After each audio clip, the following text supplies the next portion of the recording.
Welcome to the Real Comic Heroes Podcast.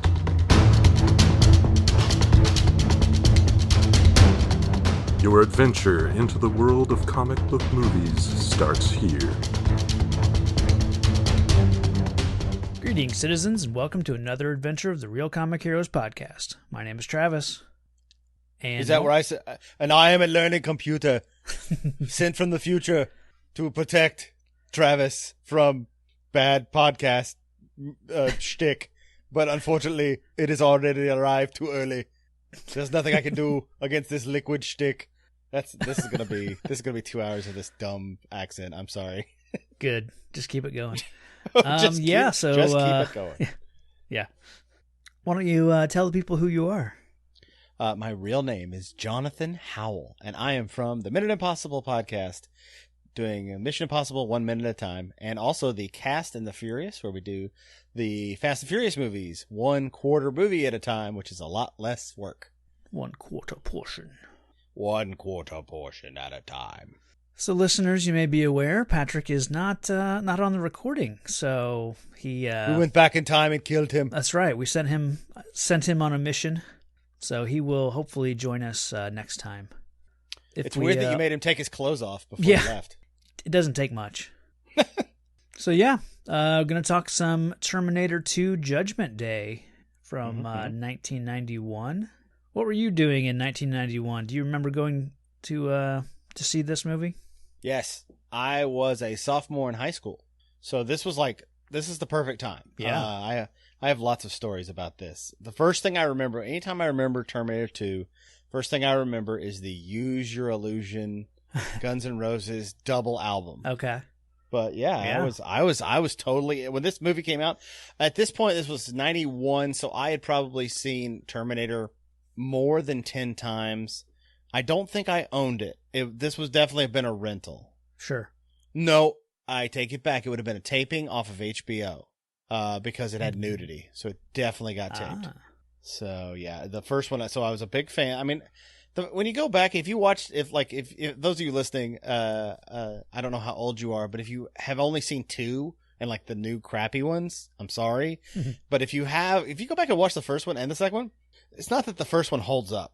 First one is low budget. It's good. It's not great.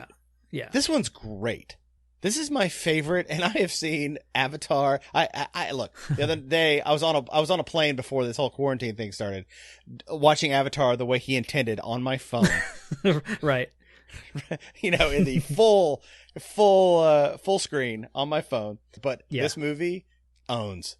It's awesome. It's always been awesome, and it's one of the linchpins in, is James Cameron a dick or is he a genius? Yeah. And it's like, I did Terminator 2. It's really good. He did Aliens. Those 2 movies right there, give him a pass for basically being a dick. Right. My first, I guess, exposure to this movie, I was too young to watch the Terminator. Too young. And so my dad, for Christmas, bought me this movie on VHS. Nice. I think this one's also a lot. This is more PG-13. Yes. Yeah. The first one was R. Yeah. Like 1980s R. Yeah. Which meant they could almost kill someone on screen in the 1980s and it would get an R rating. Yeah. I think the I guess most adult thing about this movie is just the language. I mean, yeah. And of course, some blood and gore a little bit, but like later when the step parents have been terminated, they're or foster parents or whatever the hell they are, when they get terminated, like there's very little blood for what he does to at least the stepdad. I think as a kid, it always affected me seeing the blood mixing with the milk that Todd was drinking. Like that seemed to be Todd. The Todd. You're my dad, Todd. Todd is such a step slash whatever dad name. Yeah. You're my dad, Todd. We'll get to Eddie Furlong here in a few minutes. Yeah. There's a lot to unpack. I do want to do Patrick's job for him since he's not here. Normally he reads the taglines for the movie. Okay.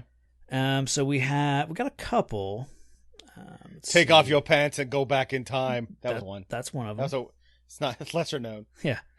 It's nothing personal. Kind of lame. That doesn't even make any sense. Yeah. This time he's back. ... For good. Also not true. Yeah. We also have The Battle for Tomorrow Has Begun. Not bad. Not bad. And there's one that I think it might be part of the special edition kind of maybe DVD package or whatever, but it says same make, same model, new mission. Okay. I'm okay with that. Yeah, it's okay. If that's on the DVD or that's on the DVD or VHS thing, that's probably some guy going, very live die repeat kind of guy going, you know what, we need to bunch this up a little better, punch it up. That's not bad. I don't mind that. I do enjoy that. This was when I started the movie, first thing I think, I get those tingling things in the back of your head when you're remembering something when I see that beautiful Carol Cole logo. Oh, I know. Carol Cole was such a huge part of my childhood. I was young enough or old enough, I guess, in the 80s to have seen. I was 6 in 1980, so that means the 80s were my formative years of movie watching. Okay. So, if you've never watched Carol Cole movies or you don't remember them, First Blood, Rambo, First Blood Part 2. First Blood's like a different movie. That's like a war movie, a Vietnam movie. First Blood Part 2 is insane and awesome, like an action movie. Sure. And then you got Rambo 3, Red Heat, Iron Eagle. God, there's so many movies. And then they went weird. They went into like Field of Dreams. Really? That's an interesting one, right? Oh, yeah. So the way this movie starts, I think, so we've had a few movies recently, RoboCop 2 and Predator 2, that I believe are both set in the far-flung future of 1997, same as this one.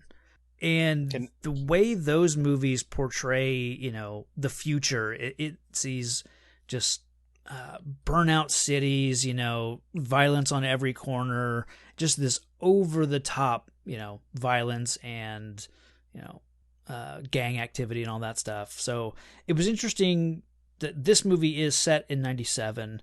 The thing that I thought was really interesting is that how normal and everyday it felt. And I know that watching it in 91, it opens with just very mundane shots of traffic in LA and kids on swing sets and things like that. The kids on swing sets. That's his go-to move in this movie. Yeah. Is those burning swing sets and those little things you used to ride that had the big coil underneath. Yeah, the big heavy-duty coil. I don't know what those are called. Bobbing toys. You always fell off them. When you got too big, you knew when you were too big for them because it would bend to the ground and you'd fall off it. And then it would hit you in the balls as you you fell off. Those things sucked. Yeah. But Carrico definitely kept it like they didn't make it look futuristic like 97 could have been. They could have easily have done a little something like, it's going to be 7 years in the future. Let's have people have these, what we think are, we've got there. It wouldn't have been cell phones. It would have been something else. Mm-hmm. So yeah, I like the subdued beginning and then the voiceover. Yeah. Telling us that August 29, 1997, that 3 billion people were just wiped out. This was a great primer for all the kids. Just like, hey, we're going to take 6 minutes and we're going to explain exactly what happened in the first movie. We're basically going to show you kind of what we showed in the first movie, but add more to it. Also put a really blue filter on it this time because we've learned something since Aliens, that blue is scary. So just get ready, everyone. Buckle up. And it's very blue, and it shows us John Connor with his scarred face. And that there was another Terminator. I love how she says it. She's like, the second Terminator came when he was, it's like, oh, you didn't even have to like skip a beat on the storyline. You didn't have to explain it. You're just like, the first Terminator came when I was a child, when I was young, before John was born. Yeah. The second came. It's great. I'm curious, how did you watch this time around? I own it. So I own the version that has all the extras. Okay. So it's the extended cut. I at some point, transferred all my DVD collection to my computer. So I knew to your learning computer. Yes. So I knew I had a digital, copy of this movie, but then I just happened to be looking around to see if it was streaming anywhere, just, for ease of watching it or whatever. And I noticed that iTunes had it for $3.99 or $4.99.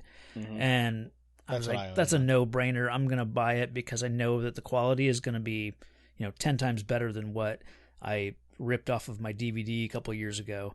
They got the blacks and the blues are all really it looks really clear. And especially in this opening kind of battle sequence, when you see that Terminator for the first time and the Skynet like gunships flying around, those looked so good. Just 4K, just completely crisp, and it looks like the movie just came out this year.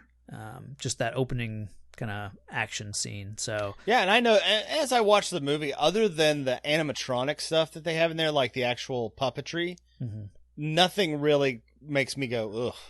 This is a movie from 1991. Yeah, there's a few little things, explosions in the backgrounds, but it's pretty good. It's and also there's a lot of practical effects. So it's pretty solid. So I mean, we see Arnold. He comes back. He's the first, Terminator to arrive, and this is Arnold buck-ass nude. Oh yeah, and he looks. This is like peak Arnold. He was probably slightly bigger in the '84 Terminator, but just in terms of like he's matured a little bit. I don't know. I just think this was peak Arnold, and kind of everybody in this movie was at their best. Linda Hamilton. It's a chiseled look. Yeah. In '84, when the first movie came out, when you looked buff differently. Whereas by '91, they now had trainers that only train guys to look like this. Yeah. And so he's cut like when you look at Stallone in Rocky 2 and then Rocky 3 and then Rocky 4, he keeps getting more and more cut. It's not that he's getting bigger. He's just got more definition. And now he's got like ridiculous definition. Right. And he has aged. He had kind of a doughy face. Also, I think he's had some work done I think he's had work done. I don't know what, but he looks different than he did when he was younger. Okay. And I don't know what it is. I can't tell if it's like, it's not anything so bad that you'd be like, oh my God, like sure. When Sylvester Stallone again got some of his stuff done, and you're like, Jesus, he looks terrible.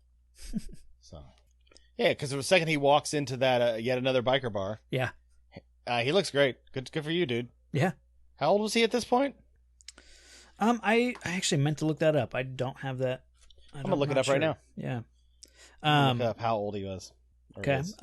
So the bar, this bar sequence, it's such a good scene to like help establish the. Oof, he's my age. Okay. He's 45. In 91, he's 45. Mm-hmm. Huh. Just like me, I'm at the peak of my look. Well, there you go. If this is the best it's gonna get, shit, I'm in trouble. I got a lot of downward spiral coming. Yeah. So yeah, like in the bar, it's a good chance to early on kind of establish the tone, because he's completely brutal with these guys. I do think it probably would have been a good idea to have him kill these guys, because later on he's going to say, well, yeah, I'm a Terminator. That's what I do. But for whatever reason, I think for probably the producers or, people in charge are basically saying, we don't want to show Arnold kill. So yeah, he probably had something to do with that too, sure. Along with James Cameron. Yeah, because I don't know if James Cameron wanted to do a redo of that first movie. They're like, okay, everyone's kind of matured. They could have easily have done this as a movie that was R, but I don't think it would have made. I think it made $520 million. So it is I don't still think an R rating. Is it? This is R. Oh, sure. Yeah. Oh, yeah. The language alone would be enough for an R. I mean, I guess they do say fuck more than once. Yeah. So dickwad and just. Yeah. Well, yeah. He's his own character. Yeah. That whole. But yeah, they play it for laughs with the bad to the bone. Yeah. Music. And I'm okay with it. I like it. I do like that they upgraded the Terminator vision from the first movie. The first movie, you almost couldn't see what was going on. It was so red. They've made it a lot better than it was before. Yeah. And I love all the little stuff. You could do a podcast just on the heads-up displays in movies. It would just be comic or cinematic heads-up displays, and then just talk about like all the weird stuff that they're saying over in the left-hand corner. Oh yeah, yeah. Like this one's a lot of longitude, latitude, and him going through like schematics and things. Yeah. I just know I can see what he's looking at. Yeah, yeah. Whereas last time I was like, I don't know what's happening. Yeah. I'm just gonna go with he's a robot. It was 1984 level War Games level stuff. Did you notice in the background Pepsi, one of my favorite sponsors? Yeah. Pepsi Thick. Just so you know, he is in defense mode 5437, and he's in inhibit setting B. Just so you know. Nice. That's the only thing that makes any sense on it. There's some code over on the right side, and the left hand side it's just numbers.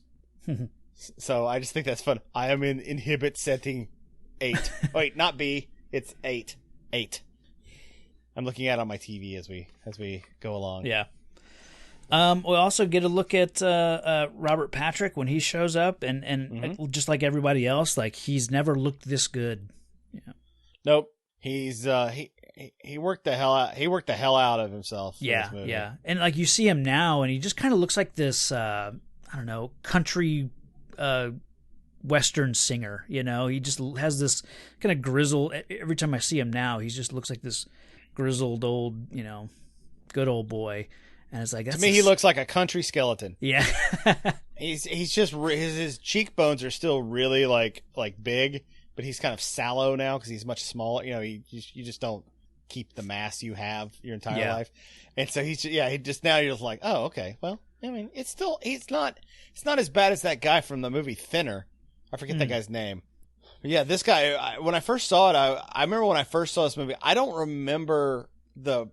actually don't remember the production of this, so I don't remember if I knew he was the good guy, right, or versus the bad guy. I don't remember because this is 91, so I don't think there would have been. Well, there's no internet, so I don't think I knew what was going on yet. Okay, I definitely know they revealed it in the trailer that the "Come with me if you want to live" line is in there. I remember that he said that, but I didn't know that this guy was bad. Okay. I don't remember, and because I knew there was another Terminator. Yeah. And in my mind, it was another Terminator. Sure.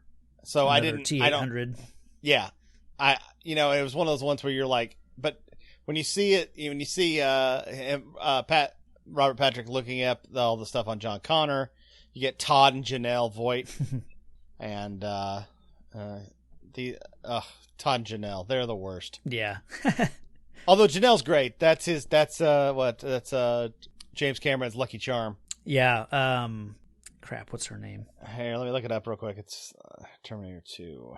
Janelle. No, that's her name in the movie. Jeanette Goldstein. Jeanette Goldstein. Okay. Who is a Jewish lady that plays Puerto Rican really good. And Irish in Titanic. And Irish, yes. She's all over the place. Yeah, yeah. And we see Eddie Furlong in his probably his most famous role. Yeah, in his hair drapes. Oh God, both of them, they have the worst hair drapes. Oh man. Can we please talk about his sidekick friend? Budnick? Oh my God, Budnick Did you ever watch Salute Your Shorts? I did not. Oh, okay. Yeah, Danny Cooksey. He was the precious kid because for me, he's the kid who ruined Different Strokes. Oh, okay. Because I knew him from Salute Your Shorts. He was like his name was Budnick, and he was the Bart Simpson of the group. Yeah, I only knew him from reruns of Different Strokes, and I remember at one point being like, "Oh, Mr. Drummond's married. Yeah. Oh, Sam, a little redheaded cherub child, gross." He's 1 year younger than me. Budnick this character is so iconic, like this look. Did you ever watch oh my God, the Regular Show? Show on Cartoon Network? There is a character on that show that looks like him. Okay. From T2. So you know the guy who wrote it was probably my age, and just thinking like, man, that guy's a scuzzy, like a great friend to have. Nice. On the show. It was pretty funny. Because I remember when I saw him, I was like, holy crap, it's Budnick. Yeah.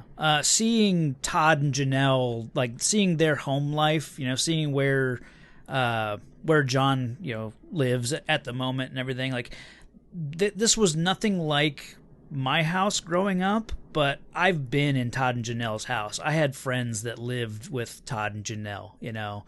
So it felt very real just seeing them like kind of arguing about going to reprimand John, and the way he just casually gets up from the couch, gives her a little sass, and then like kind of flicks his cigarette at the coffee table, like doesn't care if he hits the ashtray or not, just the casual, like, you know, obviously the casual smoking in your home in the 90s, like that sort Are of they thing. inferring that they're bad parents? Is that what they're going for? I don't feel like they deserve what fate they get. No. But I couldn't tell if he was trying to code them as, okay, these guys are step parents or foster parents, and they're the worst, which is an interesting stance to take.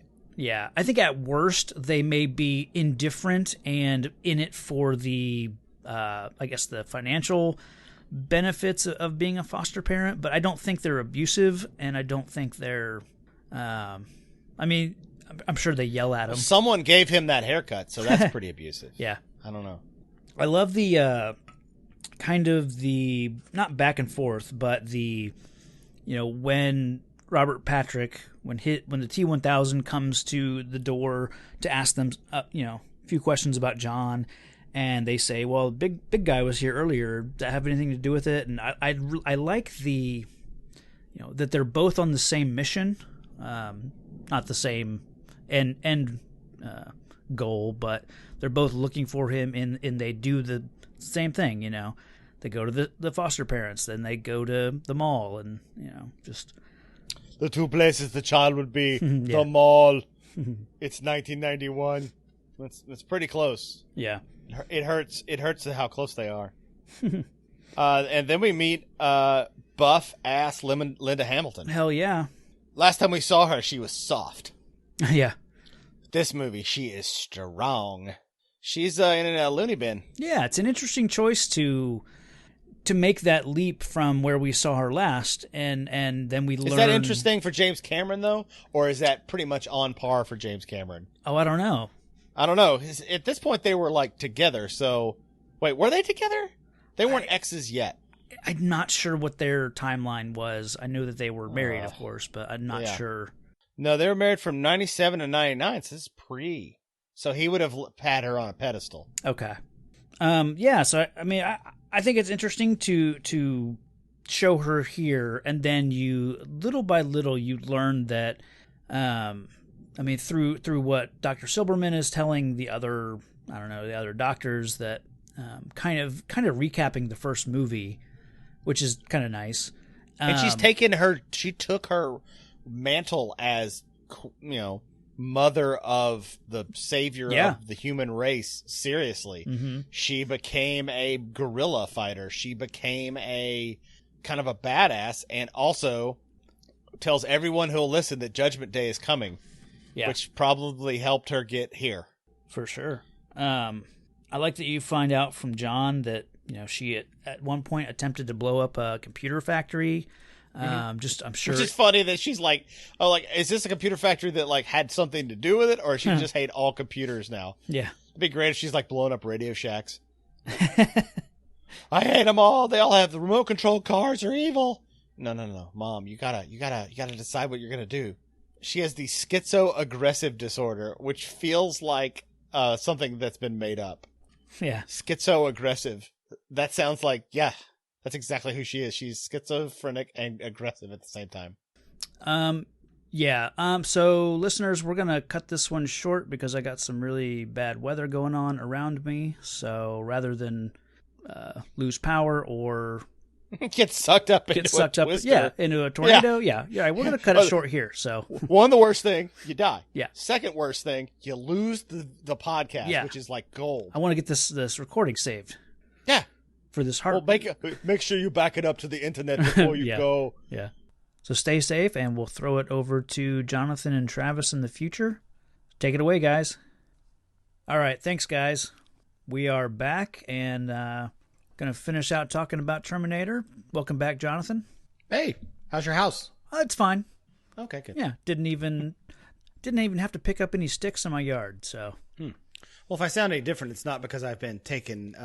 My place has been taken by a liquid metal robot. So just so everyone knows, Yeah. it's me. What's wrong with your dog? He never barks. What, Woofy? Woofy's fine. Oh no. Your step parents have been terminated. So yeah, I think we left off talking about Sarah in what's it? Pescadero, I think is the loony bin. Sarah Pescadero sounds like Yeah. a character from Happy Days.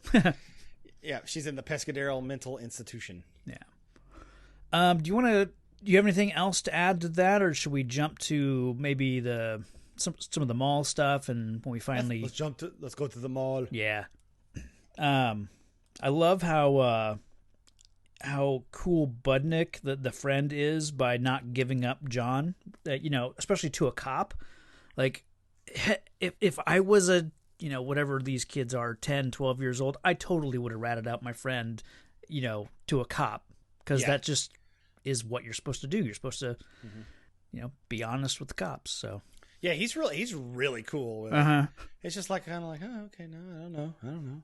He's not here. yeah. Did you ever, when you were a kid, have these kind of moments where you and your friends overinflated your own importance in the grand scheme of some sort of something going down, and you like basically becoming paranoid and thinking, oh man, they're totally after us for the thing we did, right? Or thinking you did anything and you automatically had not done, you didn't do anything. Sure. Like right now, they've done nothing wrong. I remember when we were kids, like you'd like see there'd be cops somewhere, and you'd be like, "Oh man, are they after us?" Well, But they had why at would this they be- point. At this point, they They've had stolen the robbed money. the ATM. Yes, I mean, So- but there's no video cameras. Sure. And if there are, they're on a tape, and it's gonna Yeah. be like a week before anyone checks it. How much money did they take total from that horrible little hacking machine? $300. Oh, So that's a lot for a couple kids at a arcade. to go to the arcade. $300 is a amount. Well, it's not a lot if you're gonna play the game Gauntlet, but other than that, it's a ton of money. Or that X-Men game. Yeah. That one, those quarter eaters. The warrior is about to die. the X-Men one was definitely. So yeah, it's one of it is funny how they act, and he is. I would have totally ratted him out. Yeah. I was a snitch back then. Not now. I'd roll with my homies, and I wouldn't snitch on them because I've learned that Right. snitches get stitches. So before that, I don't know if I knew that. Well, now you 19 understand the value of family. Yeah. If the Cast and the Furious has taught me anything, it's that the value of family and to ride and or die with that family. Right. So yeah. I love this meeting, this whole setup of the T-1000 chasing after John, and then him being, I don't know, in this Terminator sandwich in this hallway with that other guy. Yeah, they are, and this poor bastard in the middle. Yeah. This poor guy is gonna get completely wrecked. Mm-hmm. It's one of these things. You're like, oh no, you're wrong place, wrong time. Oh no, dude, you shouldn't have. Because what makes me laugh is that he actually turns into the bullets. Yeah, it's like, dude, if you just stayed against the wall, you'd have been fine. Mm-hmm. The Terminators don't seem to. They seem very singular of purpose. Yeah. So that this Terminator has a lot less collateral damage than Arnold Schwarzenegger's from the first movie. Arnold Schwarzenegger's from the first movie did not care about killing anybody else on the way. Right. Whereas this Terminator, I guess we now know, now that we know that he's, do we know he's the bad one yet? Not really, but I guess we're about to find out. But at the beginning of the movie, when he shows up and we think maybe, oh, they've sent back another guy to help John Connor, he like hits the cop before he becomes the cop. He like hits him, and now we know. Yeah, it looks like he punches him, but now we know he blades him, knifed him. Yeah, he knifed him because he's walking knives. He is. Here's the thing, though: is this his default face? Because he doesn't become the face of the guy who he killed. I kind of wish the guy he killed was him. I do too. I was thinking about that when I watched it. But I guess that would ruins it, right? Maybe. I guess it would ruin the surprise. I guess the problem was they didn't want to. I guess it's 91. They're trying to keep as much suspense as possible, even though we all know he's the Terminator. I don't know. But they even said something. I watched one of the behind the scenes. It just kind of discussed that, yeah, this is the default face for this model, just the Robert Patrick face. Yeah. All right. So back to this one. He's in the sandwich. He's in the T2 sandwich. Yeah. A Furlong is shot at, and Schwarzenegger takes the bullets for him. Yeah. And this is where we start going, okay, what's happening here? I think there's some, and right now I think we're still assuming that the Terminator's bad and this guy's good. We don't really know yet because he's not really shooting at Eddie Furlong. Right. He's not shooting at him, I guess. And this is also the first time we get to see his blob ability, his first little absorbing of kinetic energy. Yeah, the first kind of hint of shape shifting and some of that with It's a good shot. I'm going to question this the entire time we're talking about this. Okay. I'm always going to be the guy bringing up the questions of, so how does he work? That's basically where I'm going to, everything I'm saying, that is the underlying thing I'm saying. I'm like, how does it work? Because in this, he gets shot, I don't know, 3 or 4 times with a shotgun at close range. And he's got these giant holes in him, and he goes down like he's dead. Like, and his face is like he's dead. But then his body reforms, and then he gets up. This happens during the movie. He takes, it's not pain. Pain's the wrong word.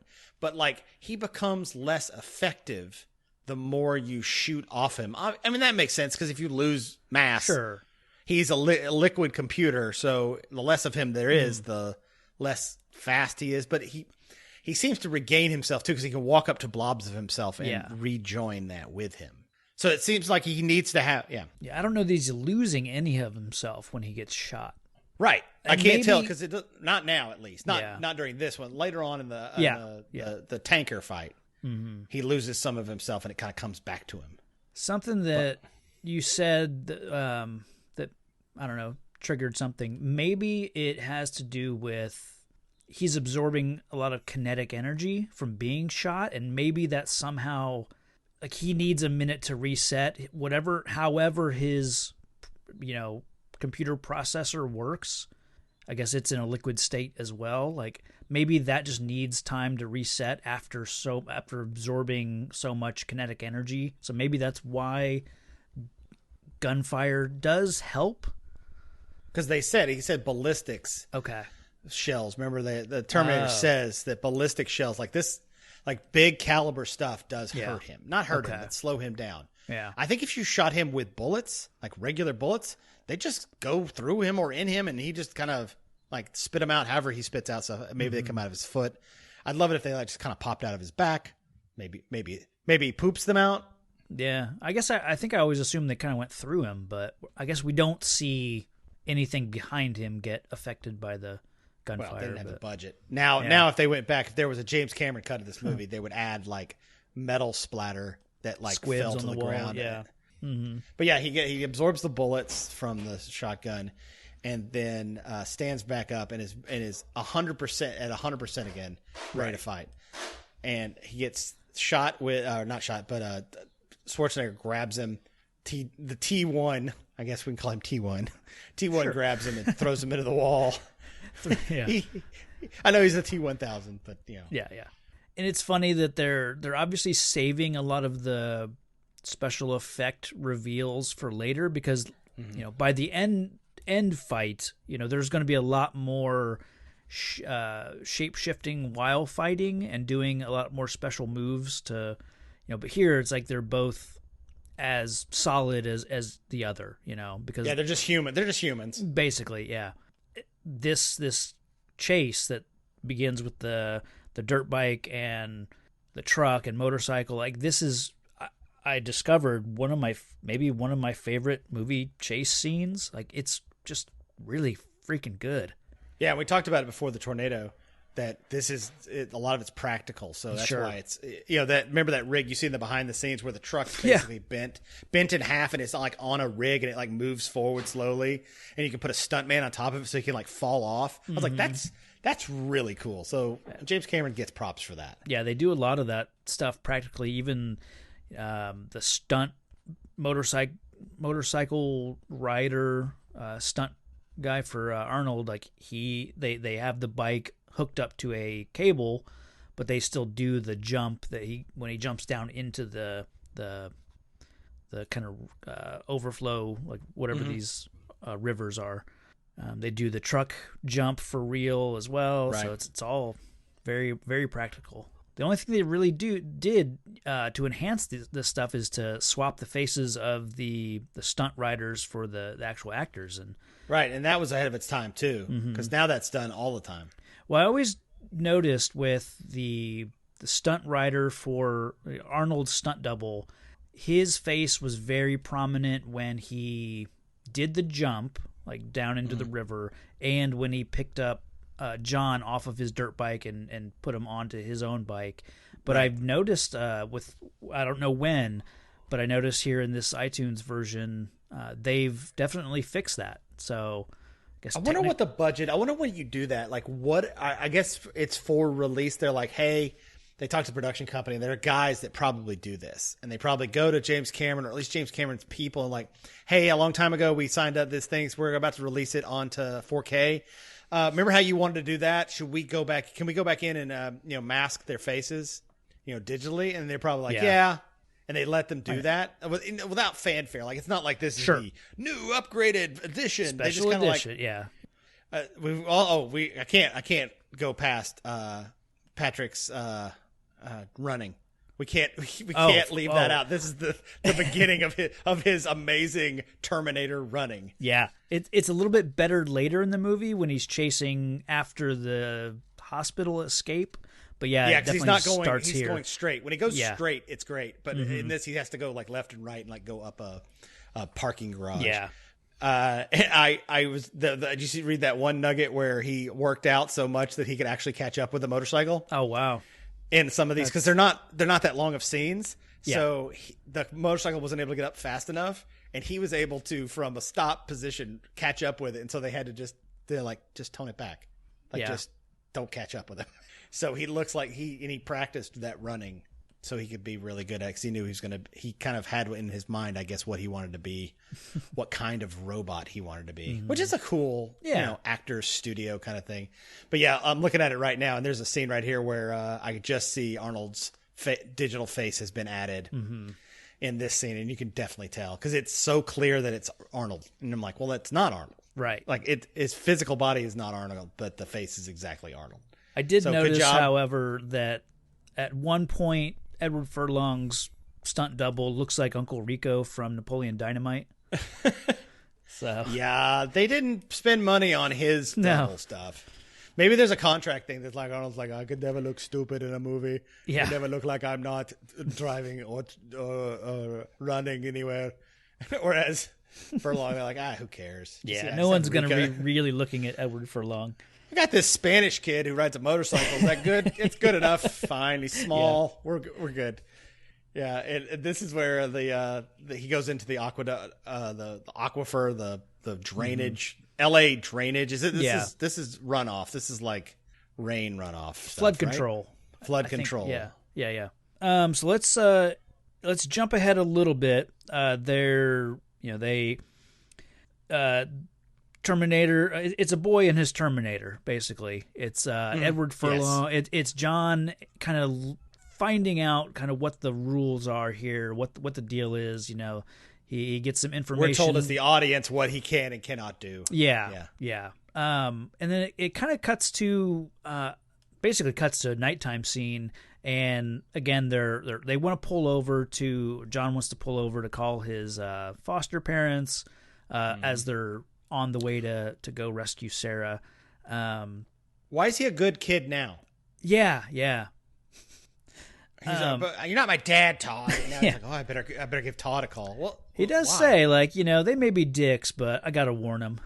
But they're my kind of dicks. Yeah, it's a good scene. I like we find out what our Terminator, like, what does he know versus, if the T-1000 is at the home and he's already killed the step parents, it's a nice way. The dog thing is a really clever way to do that. And I think as soon as he hangs up the phone, the T-1000 knows that he messed up, probably with the dog's name. Yeah. How does this work with, I guess our Terminator T1 can mimic anyone he knows. Like, obviously he didn't know what he sounded like before this. Correct? Like, he didn't know what John Connor sounded like when he came back in time. But now he knows what he sounds like, so he can mimic him. Yeah. It's one of those things where I'm wondering, how far does this go? Like, can he mimic anyone? I would think just like the T2 can mimic anyone's physically and in speech. And he does that by physical contact, which is crazy. Right. Although I do have questions about that later. Oh, yeah? Do you have your own... we need to create a corner called How Does This Work? How does this work? Yeah. I think with the T1, he's heard John speak, so he has an audio sample, so therefore he can essentially mimic any word, any sentence that he needs to put together. So yeah, if he then heard... he could do it with Sarah, as well. He's a talkman. He's a talkman from Home Alone 2. There you go. He's like a Teddy Ruxpin. Yeah. They're there for your, 40-year-old listeners. So then we cut back to Sarah in this mental institution, and it's kind of her being locked away after her little outburst that was earlier, and we saw her earlier that she took a paperclip during their. The police were trying to get information from her about the Terminator. I feel like she has, because of her most recent outbreak, has lost the privileges she had even then, like in those light privileges. Yeah. Now the cops are back asking her questions, which to me would make me want to talk to the shrink and be like, hey, that guy that she said she made up there, why are they asking her about him if he's not really what you think he is? So does the shrink just think this guy was a murderer who came to their precinct? Because it's the same shrink. Yeah. So is it? Yeah, I think as far as the police understand, that guy showed up one night, went on a killing spree, shot up nothing to do with her. A nightclub. I mean, I think they do think it's centered around her because she was in a nightclub that got shot up, and then she was at the police station when it happened. Right, and then the guy disappears for 7 years, something like that, and then he shows up again. So they know it's 11. I think it's 11 years in movie time, but it's 7 years. In actual. Okay, yeah. So yeah, they think who this guy is. You've dealt with him before. He disappeared. Now he's back, and we know. They even say we know who this guy is. And how come they understand that's a truth? But when she says he's a Terminator from the future, that's when they start going, okay. Well, why, instead of that, maybe go, let's talk about this more. What do you mean he's a Terminator? And then she gets to go into some details, and they'd be like, you know what? There were a lot of people named Sarah Connor that were killed back in 1984. Yeah. Well, the nice thing about it, because of her previous outburst, they pumped her full of some sedative. And so now when the cops are grilling her, the reason she has no response is because they've dosed her, and she's aware enough that if she doesn't comply, doesn't answer, doesn't react to finding out that John is missing, they'll think that she's just catatonic or useless, and then send her back to her room. She can get this paperclip and try to break out, because inside, I think she's screaming that I have to get out of here to go protect John. Do you think that she's been thinking that the whole time she's been in here? Or do you think that now that she knows that a Terminator is back, because I think it feels like she is biding her time when we first meet her. Like, she's not railing against the system. Right. She's just kind of playing the doctor, saying she feels better. No, she doesn't. She knows these were delusions. Like, she's trying to get out, but in the normal way you would try and get out of something. But now that she knows, but she grabbed the thing before, she grabbed the paperclip before she knew the Terminator was coming back. So I'm just wondering. It was like in that briefing with the police. Yeah, I guess so. You're right. The only thing that I guess is coincidental is that her 6-month review is the same day. So she's been banking on, if I just play everything straight for 6 months, then they're going to put me in the minimum security facility, and then I'll be able to either break out or have a visitation with John. So, and you think she wants that? Yeah. You think she wants visitation with I John? do. I think she really wants a minimum security situation. Okay. But the doctor knows, she's telling the doctor that she just wants to be good so that she can visit with her son. So on this particular day, it just so happens, this is 6 months is up, and she's just now being told, you got to wait another 6 months. And that's when she freaks out because she spent 6 months, playing nice just to be told you got to wait another 6 months. So I guess it's convenient that all this kind of happens on the same day, but that's just how movies. Yeah, exactly. Yeah, if they turned on a TV right now, you'd see the guy they were talking about. Right. So, yeah. Let's be honest. Oh yeah. So. And in other news, a guy was, description of a murder from 1984. You'd be like, oh, that's convenient. Mm-hmm. It's the whole hospital escape kind of sequence is another just good action kind of sequence. And everybody knows it. This is one of those ones that my 11-year-old has not seen this movie. Okay. But he knows the "come with me if you want to live." Yeah. But from this movie, he knows that. No, he doesn't know the T1 version where it's a human telling her. He knows this one. Yeah. They're like in memes and GIFs and moving all this stuff out there. This pop culture. It's such a famous scene. I think he's even seen, because I think he knows, because we talked about it one time. He knows that the guy can go through the bars later on when that gets to that. Because I was like, how did you know that? Like, we haven't watched that movie. He's like, I saw I saw it like as a reference on some other show. Okay. Huh. Probably a cartoon, like as a joke. And like some, nonstop killing machine walks through bars like that. So yeah, let's talk about this scene. Yes, this is good. He's gonna go. Let's go get my mom out. You're real. My mom wasn't crazy. Just John meeting the Terminator. Yeah, he kind of took a lot of things on faith his entire life, and faith in a woman who he thought, I think, was crazy. Yeah, absolutely. At least he grew to learn that she was crazy. Yeah, once she tried to. I think growing up, he probably just thought, well, she's a little extreme. He didn't know other people's moms, so he didn't know. He was like, oh, this is normal. She moves me around. She has me train all this weird stuff with guns and various, commandos or whatever. Yeah, but maybe I'm just from Texas. I don't know. Right. But yeah, once she tried to blow up a computer factory and get shot and arrested, then yeah, that's when he decides, she's crazy.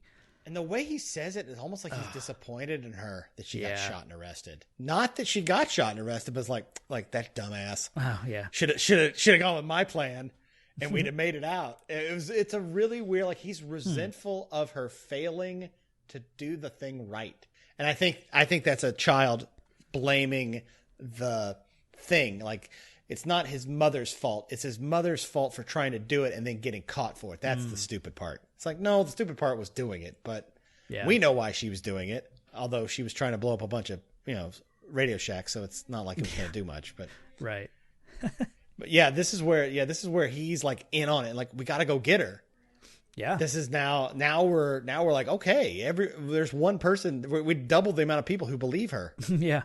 Yeah. Now that he knows it's real, it's like, it changes everything, the whole, my childhood spent, with all this extreme, paramilitary type training is legit. So, and he knows no one believed her. So yeah, I think John grows up a lot right there, in that conversation with the Terminator before they go to get Sarah.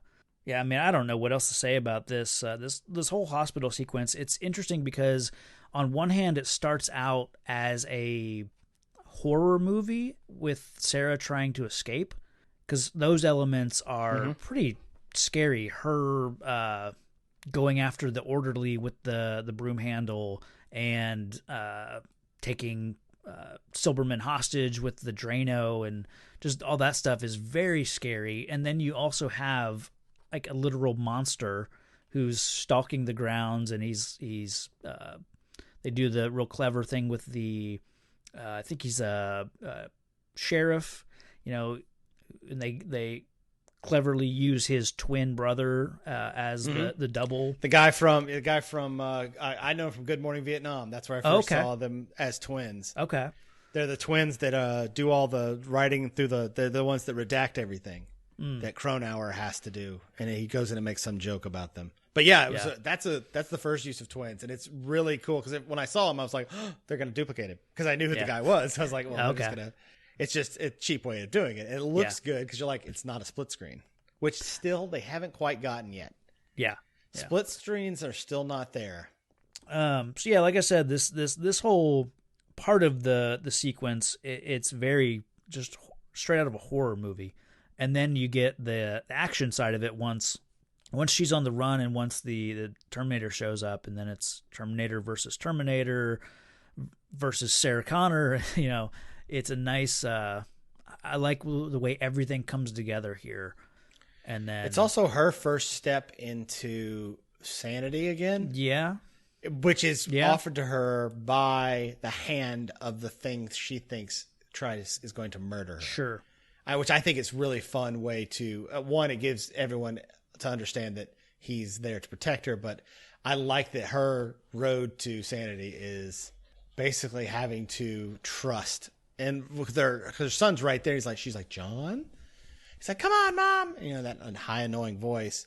Yeah. And he grabs her and they get on they get out of there. And it's just one of those, I like the way this was written. This could have been written a lot of different ways. And I think that just her getting over her fear of initially just touching this Terminator is a great way to start this whole road back to, she's never going to be sane. Yeah. Because she has lost her mind.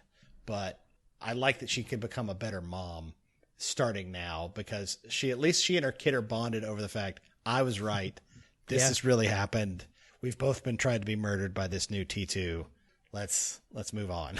Let's move on with our life. And she seems genuinely happy to see him and sure.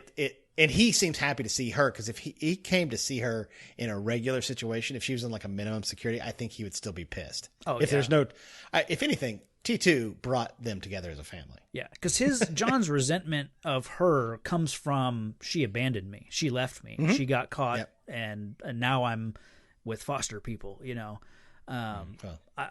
Former foster people. Yeah. Todd now has a giant milk-sized hole in his head. The thing I love about that first interaction between the Terminator and Sarah is that he says the verbatim what Kyle Reese said to her in the first movie, come with me if you want to live. And had he not said that, if he'd said get down and even taken some bullet fire to protect him, I think she still would have been suspicious. But because he said the literal words that the one guy that she trusted before this all got started, I think that's the reason that she goes with it, I guess. Let's talk about the timey-wimey part of this. Yeah. So John Connor sent back the first Terminator and his father knowing that it would create him. He then, knowing he's going to see another Terminator when he's a teenager. Or is this... Because in the timey-wimey, and at least in the loop of Terminator movies, them changing the past does change the future. Right. So we're in that level of sci-fi at this point. So there's no Avengers level of you create another alternate universe and it doesn't matter and you're not affecting anything. So John had to not tell anybody and then wait a certain amount of time again until this liquid guy goes back. He's like, oh yeah, it's time to send out my next one. And he's got to tell the new Terminator the things that his dad said to his mother before he was born that she told him. It's super confusing. It's like, what? Because she probably told him the story of him. I think so, yeah. Because, when they're in the desert later, he'll recite the no fate thing and some of that came directly from Kyle Reese. Right, because that was what he was told to say from John Connor. Right. So it's all cyclical because it's John Connor who told Kyle Reese to say it to his mother, who said it to him, who says it to him. Yeah. And then Kyle Reese. Ugh, it's confusing. Yeah. Here's where we get the pinnacle Robert Patrick run is when he's chasing them after they get Yes. out of the hospital, and that's. I mean, I don't know. I know Also, we've seen Patrick at his. This is now we've seen most of his powers at this point. Mm-hmm. Like we're good now. We now know what the T2 can do. Yeah, he's making blades and he's making crowbar arms and whatnot. Yes, the crowbar arms, big fan of. Yeah. I like that everything he does is police car and police motorcycle based. Mm. It's funny that he only stays in that. He ditches the police helicopter. The foster parent stuff pretty quickly. Every time he was also that old pudgy guard for a few minutes too. So it's funny that he's not the old pudgy guard running. Right. That'd be funnier. That's not as scary. Let's be honest. They're also not going to not have him be his character because he's an actor, and they're not going to cover his. It'd be hilarious if they just keep switching actors the whole movie. Yeah, because the reality is you'd have to get that pudgy actor to do a running scene, which just is not going to look as. It would be hilarious. Yeah, make him train to run that way. He can be taught that. Okay, so at this point, when I'm actually watching it and taking my notes, I'll be honest, I kind of zoned out for about 30 minutes and just watched the movie. But it was basically like them leaving the hospital, all the stuff with staying overnight at the gas station and then driving further to Mexico. I'm not really sure. And you're not watching the scene where he gets the CPU thing in his head. You know what? I'd forgotten about that scene. My version didn't have that scene. I have seen that scene. Mine does. Let's talk about it, though. It's literally just to get you ready for there's a central CPU in his head that we need to destroy at the end of the movie. I see why they cut it. It's got some nice lines in it, and those lines are used later in the movie, so that you lose nothing. This is one of those scenes that I'm sure they were like, look, we're fine. We'll just pick it up.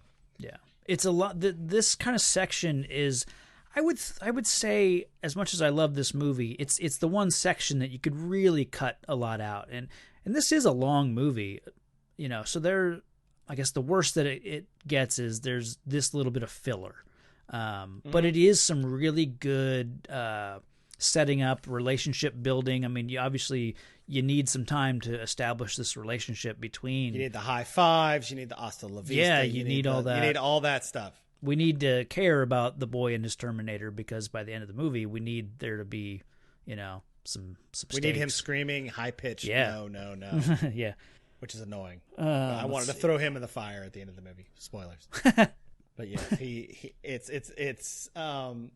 it's basic storytelling, and for James Cameron, I was like, fine, let's just get this over with. There's some scenes like this in Aliens too, I think, where they need to get you as emotionally involved as they can with Ripley and Newt.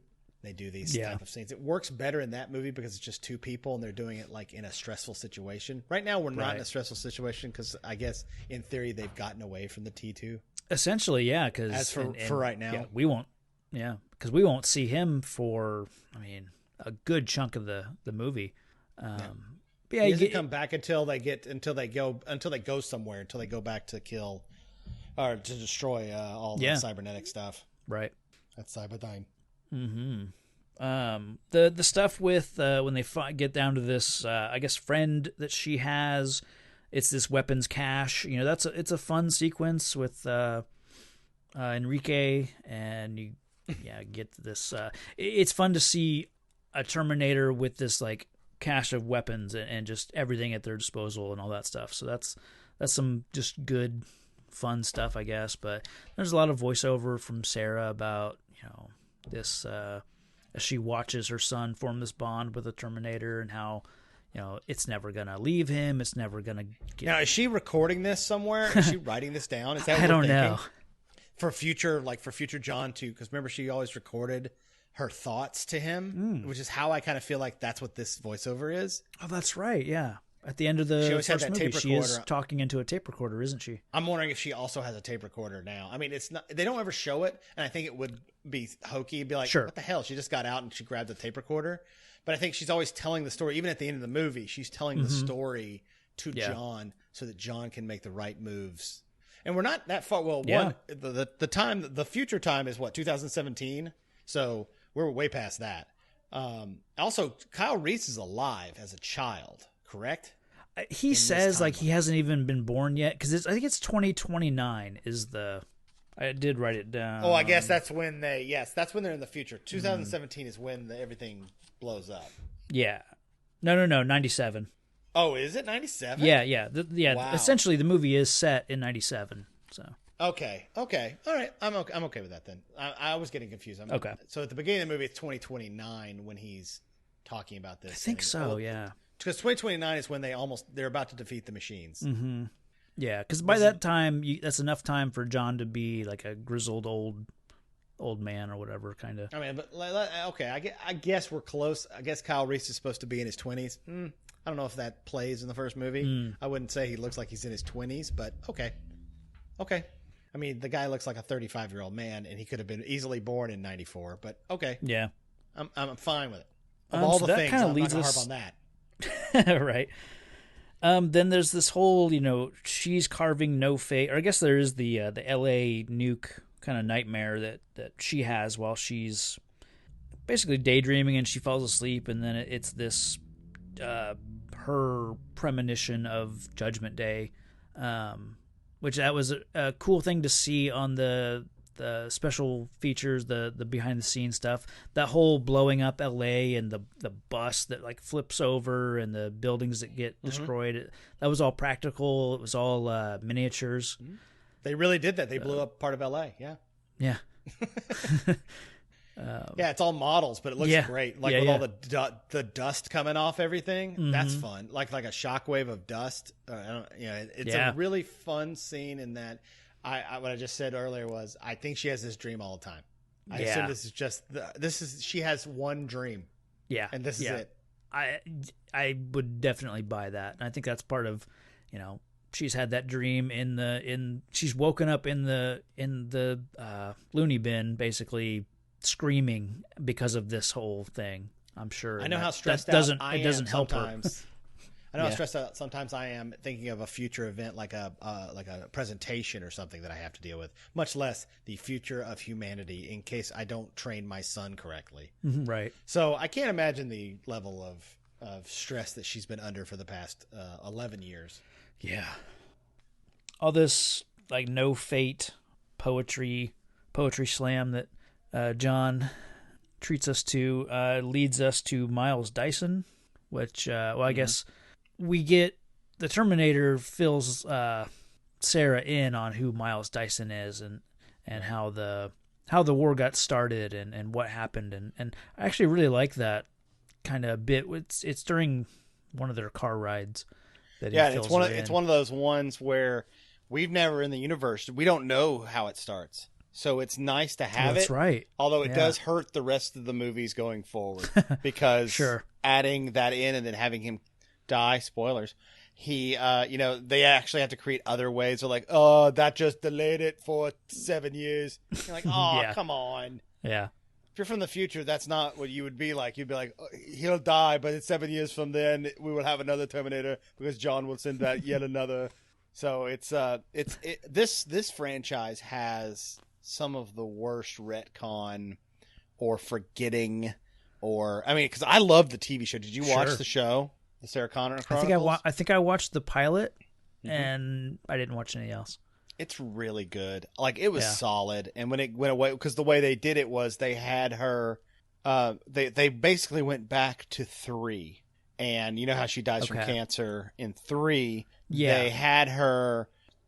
There was basically a time jump, and she moved ahead of what she pulled a Han from the Fast and the Furious. Okay, she jumped ahead of when she was going to die, so she was living in a time after she had died. Gotcha. So it was they were just trying to trickily come up with a way to we already said she's going to die. Yeah, and they were trying to decide which movies were canon and which weren't, and they had it basically. They threw 3 out the window.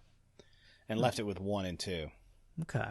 So we head to Miles Dyson. We catch up with Miles Dyson, and he's at home doing some programming. His kid won't go to bed. It's Joe Morton. I know, yeah. Love Joe Morton. I was really hoping this guy was the guy who made the Dyson vacuum. I was really hoping we were going to get somebody who, like this Finnish gentleman. Yeah. It's gonna be that guy. But yeah, she shows up. She does the sniper bullet in the back of the head. She's gonna kill him. By the way, there's no way you're creating a robot with that computer. There's no way. No. We didn't really talk about Dyson earlier in the movie because we did meet him earlier. That's true. Yeah. we haven't really brought him up. Yeah, it's like a little exposition scene that's really just there to show off the arm. Basically, it's the self-fulfilling prophecy of we didn't know how to build this, but then they gave it to us, and now we know how to build this. Yeah, because even like the conversation, if you call it that he's having with that guy that's like walking with him through the lab is very exposition-y. It's just, I'm just curious where it came from. And he was like, they told me one thing when I started here. Don't ask. So it's just to further the mystery around this I guess remnant of the first movie, which I do appreciate that, And they've done that with all the remnants of this movie. The first movie, the three things that are the remnants of the first movie is that the robot arm, the chip, her, and the Terminator. And this Terminator is a new Terminator, and she is still fighting like she did in the first movie. She couldn't fight, and in this movie, she only fights, which I love. Yeah. And which brings us to here when she just flat out attacks Dyson in his home, which, I mean, it's a terrifying scene. Just her shooting at him and laying waste to his office and then continuing to, press the advance or whatever and just keep shooting it at him. His wife and kid are freaking out. I hope Joe Morton is the one who came up with this. The way that he is laying with his head on that table is so wonderful. It makes him look so pitiful and so hurt and so scared, which is great. And because that's what would happen if any of us were shot while we were sitting at our computer one night. Oh yeah, we would all just be like laying on the ground basically in shock. Mm-hmm. So, and she does wing him. I think in the arm. Mm-hmm. She gets him in the left shoulder. Arm. And it's a terrifying home invasion, and it really paints Sarah as this just insane villain for a few minutes here. I mean, to this family, she is a nightmare. And John comes in and basically stops her. Yeah. Do you think that John knew this was happening before? When they were going there, yeah, I mean, she had all the guns and stuff. Why do you think, what do you think, why was he okay with it up to this point? And almost like at this point that he's like, what are you doing? What? Well, I don't think he necessarily thought she was out to kill him. I mean, he figured it out. He and the Terminator figure it out at the same time after the no fate thing. Because that's when he says, Dyson, she's going to blow him away. But prior to that, the plan wasn't, let's go find Dyson and kill him. I think the plan was, let's find Dyson and tell him to stop. And so I think once he puts together the pieces of the whole no fate thing, he realizes she figures the only way to stop this from happening is to kill Dyson. Which luckily, cool. She stops herself. I mean, at the end, this is her humanity coming back, and that she's not a Terminator. She's not as bad as she even thinks she is, because she went there to kill him, right? And she couldn't. So it's almost like it's one of those things where she's like, I had it, and I had it, and I lost it. Yeah, kind of moment. Something I realized, Sarah needs him to be a bad guy. She needs to kill an evil head of a corporation, that type of person who's just outright evil and trying to subjugate humanity, But what she finds is a family man whose wife loves him and whose kid is literally like trying to protect him.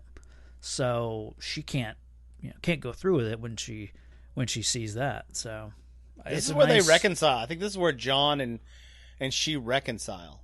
And I think from now on, they're on the same page the rest of the movie. Yeah. This is like the final, straw in their shattered glass of a, of a relationship. Yeah. I think they're finally healed. And that's when we learn, that's when we get a good, we get medical T1. like, yo, it's fine, no shattered bone. Yeah. And he's just methodically going over the guy's arm. He's like, like touching it and stuff. This is a great scene because the humanity that this T1 is showing it shows that there's just enough in him to do the proper thing, but he's not like, he doesn't feel good for them. He's just following John's orders. And this is the goriest part, I think, of the movie to date. In this movie is when he cuts his own arm off, or hand exo thing off. One, it looks great. Yeah. Two, it's pretty gory. Their horror sells it. You know, the way she's like, "Oh my god," or maybe it's him that says, "Oh my god." Yeah. As he just peels that. Okay. I've always been fascinated with the way he did it, where he cut a circle and then a line up the long part of his arm. Mm-hmm. I've always been fascinated with that. I'm always like, yeah, I guess that's how you would I guess that's how you would skin a man. Yeah. I mean, he was in Predator, so he does know how to skin a man. That's right. And he shows his robot arm, and Dyson sees the robot arm and is like, oh my god, it's the same arm, basically. Now listen to me very carefully. I like how efficient this movie is with some stuff like that. Like, we don't necessarily need the full explanation of this. Just them seeing the arm speaks volumes, you know, so they can jump forward to the I'm from the future kind of. That's why we need him stuff. To be a good guy. He's on their side the second he knows what he's building is going to do this. He says, I feel like I'm going to throw up. Also, Joe Morton is so good at this kind of character anyway. Mm-hmm. So I really like that they made him the guy. I'm glad this was the turn in the story. And it's not that his research, it's not him. If he dies, it won't matter. They've got enough stuff. Right. Someone else will figure it out. Yeah. Yeah, I like how quickly he understands what's at stake and decides and knows what needs to be done. So I do love her Sarah's tirade here a little. Oh man. Again, her monologue. Men like you create the atom bomb. You thought it up. You don't know what it's like to create life, to feel it growing inside He's like, you. Jesus, Mom. Yeah. This scene actually makes me think that James Cameron had a little bit to do with this scene. He just seems so aggressively against women sometimes that I'm like, okay. He just seems like he like always, you know, they have a function, and the function for instance in this movie is she is the foil to get John somewhere. Right. At the end, she does redeem herself, but I still think at the end she's a flawed character, whereas John is this hero, I guess, because he's now felt lost by the time we get to the end of the movie. And now would they do the thing that they always do in movies is they need to give us the exposition. Wait, us knowing about it, doesn't that change it? You know, we need that whole, what do you mean? Yeah. Are those chronoton particles? Time travel. You know, it's kind of a, we need someone to explain to us what they're doing. Yeah. Yeah. So yeah, now we know the story. The story is we gotta go there and destroy all the stuff at Cyberdyne. Yeah. And it kicks off what might be one of the best third acts of a movie. I mean, because it cuts to them walking up to Cyberdyne, and from there on, it's basically a one big action kind of set piece that moves a little bit. You know, I know there's not as much action in the movie I'm thinking of, but it reminds me a lot of Sneakers. The third act of Sneakers, which to me is the same. It's lower stakes. Sure, let's be honest, but it is still that lovely. Just it's an ensemble. Everybody's doing something. Now they have to deal with more cop type stuff, whereas he's got like private security. Mm-hmm. But it does remind me a lot of that. Not the end, because at the end of the movie, Robert Redford doesn't melt Ben Kingsley, which would have been a horrible way to end that movie. But all right, where were we? So we're in Cyberdyne. We're in Cyberdyne. We're sneaking around. We're bringing in explosives and turning keys on the count of 3, and then the cops show up. Mm-hmm. And he's still under the thing of no murder, no kill, yeah. And I mean, even like him firing at cops with a minigun looks heroic as hell. Yeah. And later on, like, kneecapping them and, point blank shooting them with tear gas canisters, like all that stuff. He still looks like a hero somehow. And we know that these are cops who are just doing their job. They were just out one night like, oh, God, what have we done? Yeah. Yeah, and Dyson gets shot by the cops. Yeah. He gets friendly fire. He gets friendly fired a little bit. He's in this. Yeah, it's one of these scenes where I was like, okay, he's going to die for the cause? Like, this seems extreme since we just met his kid and his wife. So, in their mind, these guys basically had him murdered. What do they do next? I mean, they've had a home invasion with this... And they know, though. I know. She knows. I mean, the sequel to this movie, Terminator 3, should have been sort of started with, again at the insane asylum, and it's his wife, Dyson's wife. But yeah, I thought it was interesting here in the Cyberdyne, like this shootout. Sarah never shoots at the cops. Like she kind of returns fire just to like she shoots into the ceiling just to create some noise or whatever. But she never. I thought it was interesting. She never shoots at the cops. So. And also, we're in a very low-stakes cop shootout because we know that he has been programmed not to kill. Yeah. So we know he's going to shoot in precise ways that will only disable their cars. Yeah. Yeah. And in no way hurt. It's like 0 casualties, which is great. It's very funny. It's just a great sequence, and they really, I mean, all of it. The just mowing the cars down because they're doing all that stuff for real. Even the building that eventually gets blown up. I mean, they blew up a real 4-story building.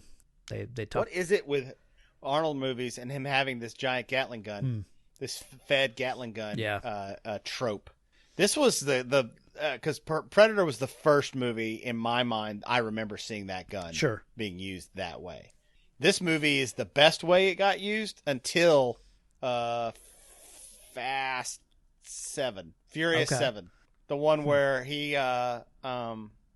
breaks his arm.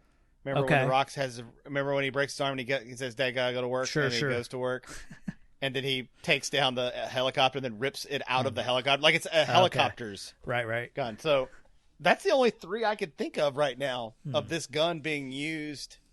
I'm sure it's used in a movie because I know on some movies they like have it on the back of a car, and it's like mounted.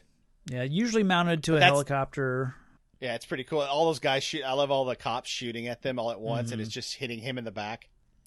How much damage do you think a T1 can take from small arms fire? I think quite a bit. How does it work? I think a lot of small arms, because I don't think they're penetrating very deep. They're getting through the flesh layer because they do have to patch him up, and he does bleed a little bit from all that. How much blood is inside of him, do you think? I don't know. Does he generate more blood? How does it work? I have lots of questions. I got a lot of questions about this.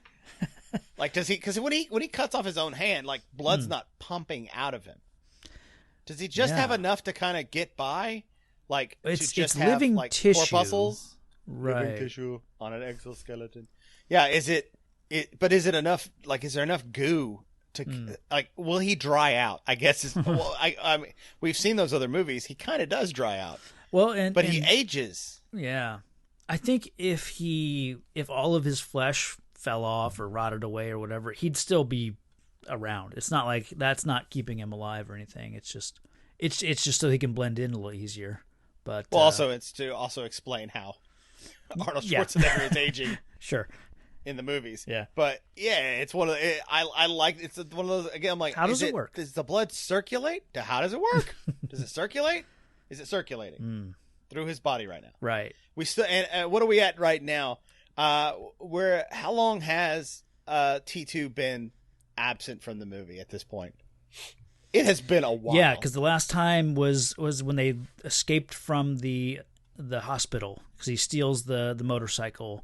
Which then he reappears at Dyson's house, just enough so that he can hear everything that's happening over the radio, and he can see that they've burned all of Dyson's files and and whatnot. Wouldn't his job be to keep Dyson alive? Ooh, if yeah. that had played out. He gets there too late because by the time he gets there, Dyson is already about to explode the building. Would his job have been, would he have been like, come with me if you want to live? And he would have done that to Dyson to try to get him away. I'd actually kind of watch that movie. Yeah, that'd be... I want to watch a Terminator go back and keep the people that are evil safe. I'm kind of into that. Yeah, I got to save Dr. Silverman. I got to save Dyson. So yeah, as we talk about the greatest, this is probably one of this is the top 10 action scenes. Mm-hmm.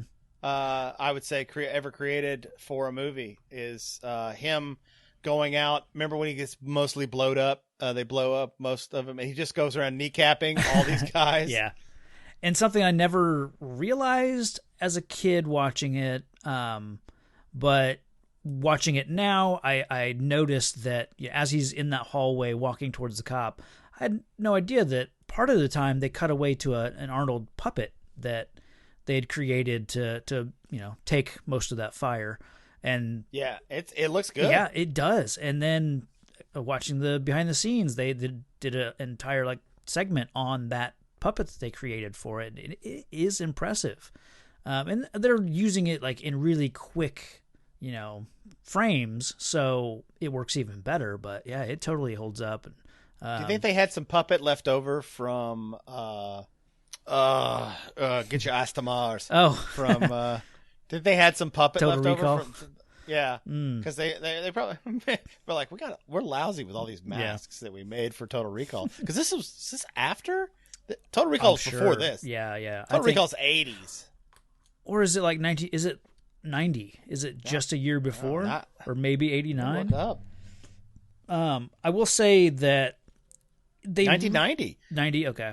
They've really shoehorn in the return of the T-1000 because where he drives through the thing. Yeah, it's like, and it's so obvious that keeping him on the bike and staying on the bike throughout the building is when he drives up the stairs is super weird. It's just a setup to get him to drive the bike, through the window and onto the helicopter, but that doesn't seem like that was his plan. There's no reason he would take the bike into the building. Agreed. It's really he is just a robot.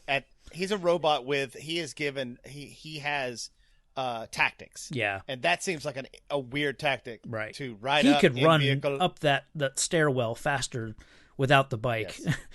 So. Also, what was he expecting to do with it? Was he going to do something like drive into the Terminator with it? He's more formidable than anything he drives on. Yeah. So so then we have Dyson, sacrificing himself, and with one of the most haunting final breaths. Yeah. Joe kills it. Joe Morton kills it. So again, it's a fantastic action set piece that then becomes a fantastic car chase on our way to the next action set piece. So I like that the T2 is carrying an Uzi. Why? Why? Yeah. Why? That small arms fire is not going to do anything. I do enjoy the mirrored sunglasses. He rides off, drives off into the helicopter, and then does that cool sticking his head through the glass move where he's just sitting next to him. That was cool. Sure. That was fun. I like that it's getting us ready for the later scenes that he doesn't actually have a bottom or a top. It's not like his top part needs to go in and then be the top part again. Sure. Yeah. Like he can just ooze into something and then just reform. Yeah, later on in the fight scene, that's what'll happen. Mm-hmm. Like he'll be thrown up against a wall and he'll just flip. Yeah. Because he's not. I guess 2-dimensional is not the right word because he is a 3-dimensional person, but he doesn't have the constraints of his front is always his front. Physics don't really apply when it comes to stuff like that. Yeah. So that's why he's so overpowered in this. That's why I love it because at the end the fight, they can't really beat him, and they almost do by chucking stuff into him. Yeah. We'll get there, but it's one of these things that you're like, how is he going to beat him? Right. And you think that they're going to beat him here in a little bit when they freeze him. Mm-hmm. So, and that's where we're getting to. They're now in a chopper SWAT team. Yeah, it goes from the chopper chasing the SWAT van, and then a tanker truck chasing a pickup truck. So it's two chases in one. I'd be okay with just the pickup truck and the truck, the semi, but I understand they had to get there from where they were, which was they were lousy with cop cars and cop helicopters. Yeah. But yeah, it's pretty goofy. And this is I think this is the last with it's 91. So the car chase is, I think that's ironic that I'm even talking about car chases being ridiculous, but a car chase ending a movie has kind of gone out of the way. My dad has a huge thing. He hates car chases. Like he will stop being interested in a movie with a car chase. Oh, okay. He considers them gratuitous and thinks they're lame. Now, they're also the ones that have gone back on that trope and made it amazing. There are movies where that's great. Matrix does that. Yeah. I think it's when it's used like this, where it's to get from point A to point B, and then it's not the. I guess had this movie just ended with them wrecking the truck and him freezing in the liquid nitrogen, I guess maybe you do want more, because it does basically at that point. I mean, this is well shot too. Yeah. This is amazing. This is an amazing shot where the helicopter, butts into the SWAT team truck and blows up, and he flies gets under out a of bridge.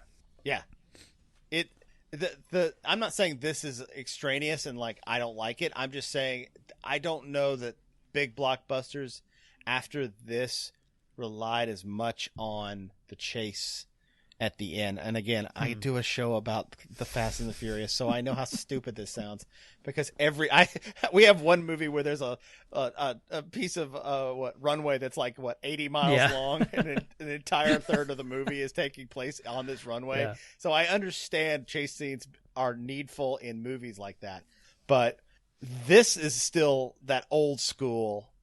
This old school, and I love its Cryoco on the truck. I just noticed that as I was doing it. But I like this one, but this is probably the last one I remember. I'm trying to think. I was trying to think just now, trying to come up with reasons and examples, and I cannot. Yeah. Of really good chase scenes. Well, and I'm sure someone in your group will tell me something like there are always good chase scenes. Yeah. The one that always comes to mind is Ronin, the Robert De Niro movie. Mm-hmm. Like that one does have some excellent car chase. Even the Italian Job.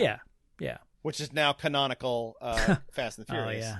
So now they're in a truck and a tanker. The truck and tanker scene is epic. If you've never watched this movie and you're listening to this for the first time. Stop it right now and just go watch this movie. Yes, absolutely. And you'll okay. Does it look fake now? Yes. Yeah. Well, it's funny that the thing that's practical looks fake, because it looks like the Indiana Jones stunt show. Yeah. In that the truck, when it is coming toward them at the end and it breaks in half, it looks like you could just hit a button and it would reset itself back to being unbroken. Yeah. Like at the end of the track, it feels like that it is a built rig. Yeah. And it is. And also the thing that looks the worst is when the T1 and Sarah are driving the car and they're shooting backwards toward the truck, and you see the back projection of Arnold there shooting. It's really bad. Yeah. They do that a lot in this movie with projection screens, or especially the night driving stuff. You can tell it's real bad, the kind of rear projection stuff that they do. Why would you do that? You're James freaking Cameron. At this point, you could have gotten all those people would have been game to been in a car on a gimbal. What's the difference?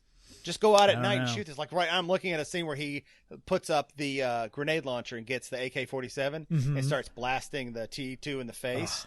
And I'm it's so awesome when he runs from the truck to the rig, just firing. And it's gorgeous. And this is one of those scenes that looks great. Yeah. But here's the rig. Oh, the rig just flipped. Here we go, Indiana stunt show.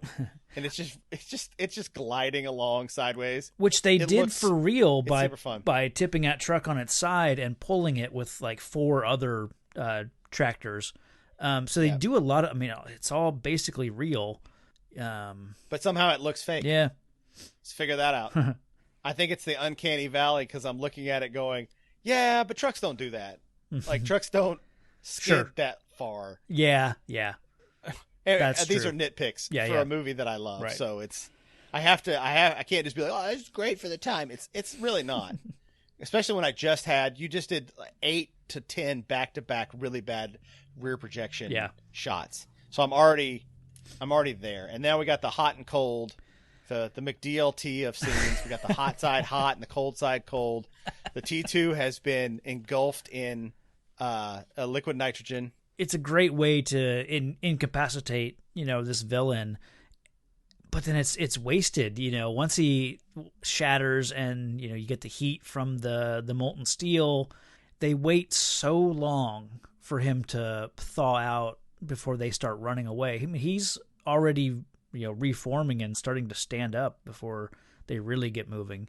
It just feels like, oh, we better sit here and wait and watch this for a while. And this is where we get to the how does it work. It seems like he is getting...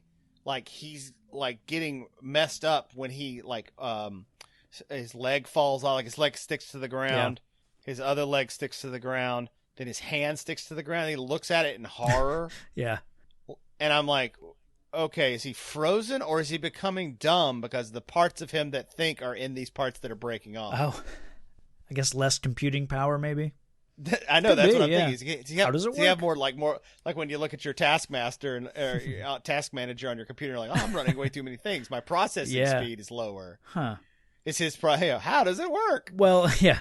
And just the liquid nitrogen is slowing things down. So yeah, maybe his relays are just running at such slow speed that he is just But he looks dumbfounded. Shocked and hurt again. He looks shocked and hurt again like he did when he was shot the first time. And again, how does it work? Right. Why is he making faces with his mouth? Stop it. You're a robot. It doesn't matter. Are you shocked that you froze? Are you shocked that you don't have a hand? You don't normally have a hand. You're a liquid. What do you care? I don't know. This is where I get at the end of the movie. And we get the hasta la vista, baby. Yeah. It's a beautiful shot of shattering him. So it's a very satisfying way to take him out. And I am glad that there is more. I'm glad that they didn't just leave it at this because, you've got this steel mill set that they've brought us to. So yeah, you might as well take advantage of that heat that is a factor. I would right now be grabbing all those little shards and throwing them in the magma. Yeah, I know. That's what I'd be doing. Yeah. It's like go get me a shovel. I'd literally go get a shovel and just start winging these things in there. Yeah. But no, he's slowly looking at the magma and then looking back at the frozen metal. And now he's slowly loading his gun. Oh my God, dude, just go. I know. Go. Yeah. They watch it because they took the time to make this scene. Right. They took the time to make this cool melting metal scene where all the stuff. Yeah, they got a board and put some liquid mercury on it, and then just started sliding it and letting it all pool together. Which you get a board, a camera, and you tape the camera to the board, and then when you move the board, it doesn't look like the camera's moving. It's pretty well done, and it's it all great. kind of it's great. He's already almost a blob by the time they leave. Yeah, so that's my nitpick with watching it. At the end here, it was just staggering. It's like you could have been halfway, through this facility, and hiding a little bit better. I mean, he's still gonna stalk after you, but I love how come now he's back to default. Yeah, shape, cop mode. Yeah. Well, it's as opposed to biker cop. Sure. Mode. Yeah. I don't know why. Does one take up more goo? How does it work? How does it work? Is he cold? I got a lot of questions. Yeah. Is he like if you touched him, does he feel like metal? That would be interesting if he was having a harder time keeping his form because he was just warmer. I don't know. Well, I think that's the point of this, is that he is indestructible and he is unstoppable. He is still wearing, if you look really closely, he is still wearing his biker cop boots. Okay. He's not wearing, he's wearing his regular outfit. Okay. Interesting. They do an interesting thing here. At one point, he's walking through the steel mill, and he kind of looks one direction, and you see like his skin do this digital, refresh sort of thing. And it even has a sound effect, so it's like they're saying that something's not quite right. He has lost a step, maybe. Like he's a chink. Are you thinking that like a chink in the armor? Yeah, is that what we're thinking? Yeah. So, I mean, he has to have lost some of his mass during all of this. I would think so. He can't be at 100% of what he was. Right. That would be interesting to see, like his heads-up display, and see. Yeah, he's operating at 89% or something like that. Ooh, here's what I want to know. How does it work? If he lost half of himself, if he cut his torso in half and threw part of it in the magma and it's gone, is he shorter when he comes back as this default character? How much fun would it be if he was like tinier, or like just split himself and there's two little ones running around? He could get into those little nooks and crannies in the steel mill a little easier. Oh, that'd be good. I'm surprised they didn't do that. Like at any point, they didn't have him. I don't think they had the technology in this movie. How much fun would it be if he like split into lots of little creatures to hold? Oh man, to hold Terminator back, and it's all Patrick. It's all him, just little hims. Yeah. Like, I'm gonna get you. That's just Army of Darkness at that point. Yeah, that's almost too silly. Yeah. For this movie. Yeah. I think one of the most throughout the movie, or I guess throughout the second act and part of this, like they start to talk about how the Terminator has the learning computer, and that he can learn to become more human so that he blends in more and all that. And I think we get one of the most human moments here when John's trying to help him and Sarah, they're trying to help him and everything, because he's pretty wounded at this point. He's not. Yeah, arms gone. Not yet. Oh, you're not. Maybe at it is point. at this point. No, well, it's whenever he tells John, you got to go now, and yells at him. Yeah, that's right before. That's he has not lost his arm yet. Yeah, so he's trying to get them to basically move on without him, because they'll be faster without him. But I just love that moment where he does have to yell at him, and it comes across as it's as emotional as the robot gets, because he does care about John's safety at this point. It doesn't come across as just, I'm programmed to save you, so that's why I'm concerned. It's more of a genuine concern at this point. I can agree with that. And we get that at the end too. We get as we're going through this, he gets more and more more, not human. I wouldn't say he's human yet, but I would say he's at least more emotional. Yeah. He understands the emotion that's going to happen. He's like, you have to let me go, kind of thing. And this is the first point of him saying that to him, like, you have to go. Right. You have to. And of course, now we're on the irrevocable march of the T2 as he's like coming up after him again. Like, he looks completely normal. He did his glitch. He did his face glitch. Okay. He's going up in there. They're trying to get away, and he's yelling, "Mom!" There's nothing worse than Eddie Furlong screaming "Mom." Oh yeah, because that's the high pitched voice that is so grating.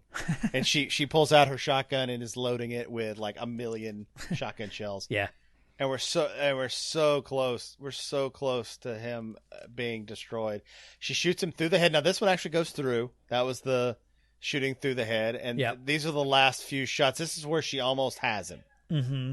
And then so close. Yeah, the click. Oh, it's so good. Because she is like, she's kicking ass at this point, and she's about one-handed. Yeah. Because he stabbed her through the shoulder. Yeah. Oh, yeah. That click of her getting him just right to the edge, almost about to blast him back into the molten steel, and then let's see. Then she sends John away at a certain point, basically hiding him. And then I like they pull the old the twin trick again, because apparently Linda Hamilton has a twin sister, Leslie. And I did not know when this movie came out. No, so they use her. It's the T-1000 disguised as her, and so you see both the Hamilton sisters, like kind of one in the foreground, one in the background, and I think the one in the foreground I think is Linda, and the one in the background that's a little harder to see is Leslie. And then because I don't think Leslie is as buff as Linda. Right, but then I think Linda actually went through like a lot of training. Yeah. But then when they refocus, or like it cuts to the further away Sarah, and then I think that is now Linda. So I don't think they ever really. Yeah, every time they're showing her close, yeah, it's Linda. her. Yeah. But every time they're showing vague, I don't want to skip over the one part though of the T2 stabs T1 through the chest. Yeah, T1 is dead. Pins him to the ground. Yeah, yeah. And this is my favorite part of him rerouting power to basically completely. I don't know how you reroute power to completely stop a giant thing from being stuck inside of you. Yeah, but it's pretty cool. Oh yeah, and he pulls it out. Pulls out the wrong way, pulls it down, which is pretty great. How very robot-y of him. Yeah. Kind of ends with, he gets, the T-1000 gets Linda kind of pinned to the piece of machinery or whatever, trying to force her to call to John while he's, sticking his spiky bits in her and about to, form one like right through her eye. And then our hero T-800 shows back up, and coming slowly up on a crankshaft of some sort of conveyor belt, and blows him up. And this is probably the most upsetting that you've seen the liquid version of him. Oh, for sure. Which is he's like this he's like this creature horrible Salvador Dali, John Carpenter's Thing-esque body, and he falls backwards into the molten magma, the lava, the hot magma, and reverts through all the people that he killed, which is an interesting choice. It was one last. I'm sure that everyone loved getting one last time to I guess they all got to flail about in some green screen room, so they could composite it together. Like, everybody just kind of put up your hands and kind of do a thing. Why are we doing this? Oh, it'll make sense when you see it. It'll make sense. You don't need to know. Yeah.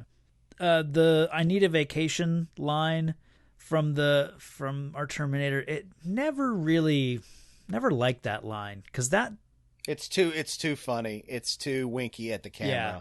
Like, can you believe what just happened? Yeah. Yeah. I unfortunately I think that's one of those lines that Arnold may have improvised. I think so. Yeah. And so he's got to destroy the chip inside of his brain. Yeah. And I love the I now know why you cry line. A little callback. I now know why you humans cry. The fact that you can't self-terminate as a Terminator seems like a huge design flaw. Yeah, it seems like that'd be one of their abilities as a if you can take out your target by self-terminating. I mean, right? Or even just they don't have. I'm pretty sure in the future they probably had kamikaze level, right? Terminators that just would go into a hutch of humans and just not just shoot them all, but kind of blow up, just strap themselves down with C4 and go in there. Right. You'd think so, but guess not. If the whole the ending here, dropping himself into the molten steel, the music starts to swell. John is crying and he doesn't. He's trying to order him not to go. No, I order you. I order you. Shut up, John. Just go on. Get on that thing with him, please. Just lower yourself into the magma, please. You're not worth it. Right. No fate. But I mean, if the thumbs up doesn't make you feel something, then I'm sorry, but you're dead inside. Just like the T1. You're dead inside. He melts away and melts our hearts as he goes into the magma. It's I like this part of it. I like that his little display goes to 0, like he dies. Yeah. Now he's going to robot heaven. I wonder if he was he was built by bad people. He's probably done a lot of horrible stuff. Oh, sure. He's been reprogrammed by John, so I have a feeling this guy deserves to go to robot hell. Yeah, is there no redemption? No, there's no redemption. You go to robot hell. Sorry. He may have possibly just, helped save all of humanity. Doesn't matter. Robot hell. Ah, damn He it. took a lie. I guess. Sorry, man. All right. All right. Just because you're good at the end doesn't mean you get to live all the way through. Right. I mean, Dyson was a good guy the whole time, and he had to die. And this movie ends with a really short fade to black, and then the road, the road not taken, the road toward future, road, the path of destiny. Yeah. And we get our voiceover from Linda Hamilton. I guess she has again found her Walkman, and she's Talk Boy, and she's talking into it. Note to self: computer log entry. Yeah, she's log. She's doing her log entry to John. Yeah, and this movie ends with such hope for the human race. It really does, and the next movie just shits on it in 10 minutes. Right. It's I guess what we'll be talking about soon. It's like the end of Aliens, and the way Alien 3 starts. So it's like, all that good stuff that happened at the end. Don't worry about that. Oh God! Don't even get me started on Alien 3 and what it does to me, because it's just like forget it. You like that little girl? She's dead. Yeah, died off camera. Yeah, don't worry died about in a crash. Yeah, don't worry about it. Yeah, yeah, she died on her way back to her home planet. Yeah, yep. Newt died on her way back to her home planet. I love this movie. Thank you for letting me talk about it. Oh, absolutely. It's one of those movies I will nitpick, but I will sit down and watch this. I don't watch things when they're on anymore. That has kind of left my life. I think a lot of us. But I will browse through my Apple podcasts and be like, or Apple movies and be like, yes, T2. That is the kind of mood I'm in. Give me a big slice of 1991 when all my cares were dry. I was a sophomore. I could drive. It's good stuff. Good times. Hell yeah. We got some while we wrap up. I have some feedback or some comments from some of our listeners as far as their thoughts on this movie. Brian Lockhart from the Marine Corps Movie Minute podcast. They are breaking down Heartbreak Ridge right now at the moment, so check that out. Brian says, "Oh man, what a great movie! Still holds up. Still holds up mostly." I'm looking at you, Edward Furlong. Yeah, I recently showed that he's shambles. Yeah. He is a shambles in this movie. I recently showed this to my son, and he loved it. This is another one my dad took me to at about 14 or so. This movie was so good, I was even able to get my dad to watch the Guns N' Roses video for "You Could Be Mine" because it showed clips of the movie, and at the end, Arnie shows up, scans Guns N' Roses, and the display says "Waste of Ammo." Brian says, "My favorite bit is when the two Terminators meet in the mall and they both seem confused when neither could overpower the other. Too many good parts of this movie to get into, so I will just say it had an impression on me, and it's still one I revisit." Yeah, for a certain age of people, this is one of the. I think for you, 'cause you're a little younger than I am. Yeah. But it's still maybe the first Terminator, like you said, the first Terminator movie you'd seen for sure. And it's one of those. It's for some people, it's their first Arnold Schwarzenegger, not in a kids movie. This is a kids movie, but I would say it's that not applies like to me. It's not a I mean, I had knew seen him from other things. Yeah, Kindergarten Cop and stuff like that, but I had probably never seen one of his action movies prior to this because they're still like Predator is not. We wouldn't let Yeah, Predator's rough. Yeah, and so is Commando because my son was actually my 11-year-old was like, "Oh, look, Commando, is that fun?" And I go, and my 16-year-old and I both go, "No, you cannot watch that." We're like, it is dirty. It's like that 80s R that's just misogynistic, filthy, racist. Right. And you're like, why are you being this way, movie? Just be an action movie. Like, calm down. Mm-hmm. But it's for a lot of people, it's probably his best movie to them in their mind. Yeah. Like of our age. It was for sure. That would be my situation until I saw Conan the Barbarian. That became my favorite Arnold movie. But this is, I mean, it's up there with it. It's not Conan the Destroyer? The first one, the Barbarian. I know the Destroyer has trash. Wilt Chamberlain in it. Yeah. it is trash, but I love The it. first one is excellent. It's a really well made movie. And just like Sneakers has James Earl Jones in it. That's true. All roads lead back to James Earl Jones. They should. Yeah. We also have a comment from Phil Better of the Phil Better Show. T2 is the best Terminator movie there is. Great action, superb story, and of course, badass Linda Hamilton. And then our friend Dave Pallas says, from 5 Minutes of Mystery, says, agreed with Phil, T2 is the best, and Dave and I had a conversation in a separate chat. Dave says, and after our conversation, Travis and I have to say, watch the original Cameron ending. It makes the perfect fit to stop the franchise right there. But I'll allow T2 3D Universal Ride as soft canon sort of sequel. Yeah, well, any ride that gets a pass for me because that's just nostalgic. Some poor bastard had to come up with a ride based on a movie property, so that's okay. Yeah. The last comment, friend of the show, Rory Spence from Dog Hair Presents says, "I like when the man turns to goo." I like this guy. Yeah. He uses the same term of goo for what is inside of the T2. I keep calling him the T2. He's the T1000. I know, guys. I know. I'm joking. It's the fact that the movie's called T2. So this was actually the story of T2. And we have two T's in this movie, so yes, you gotta label them. Yeah. Yeah. T1, T2. Yeah. Easy. So yeah, I think everybody's going to.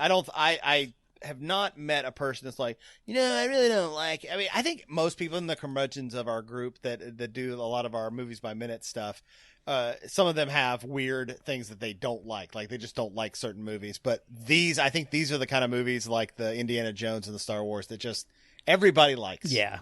This is the linchpin in the childhood that we all had.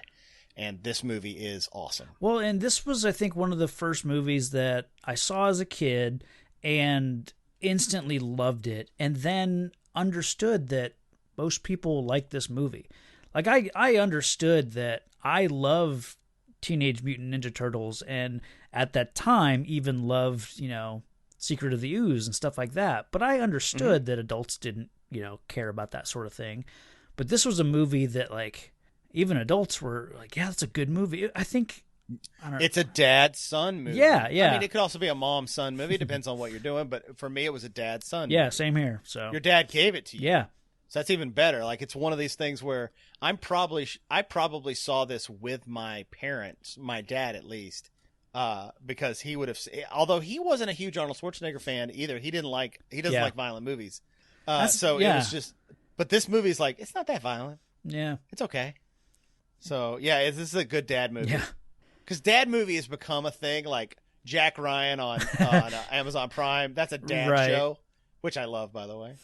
Oh yeah. But yeah, there's what dad movies are. But this was a dad movie, as in you went and saw it with your dad. Yeah. Or mother, or whatever. Sure. Or whoever raised you. Look, I'm sorry, I'm judging you with my heteronormative lifestyle. I apologize. Right. Moms can like Terminator 2 as well. Moms can like it too. Moms can be doctors. They don't have to be nurses. They can also be doctors. Yeah, it's one of these things where whoever you saw it with, your parental figure. Yeah. This goes across generations. I think if my grandfather was alive when this came out, he probably would have liked it. Oh, right on. Yeah, because he liked war movies, so this would have been right up his alley. He'd be like, sure, I like that guy who turns into goo. That's not what my grandfather sounded like, but it sounds better that that's what my grandfather sounded like. He was more of a military man. Yeah. So let's end with our most villainous and most heroic moments or characters or kind of examples of both throughout this movie. So why don't we start with most villainous? This planet, these people, they are nothing to me. You were made to be ruled. The universe's power! You unstoppable power! Come to me, son of Jor-El! Kneel before Zod! And I am that force! I am that power! In the end, you will always kneel. Kneel before your master!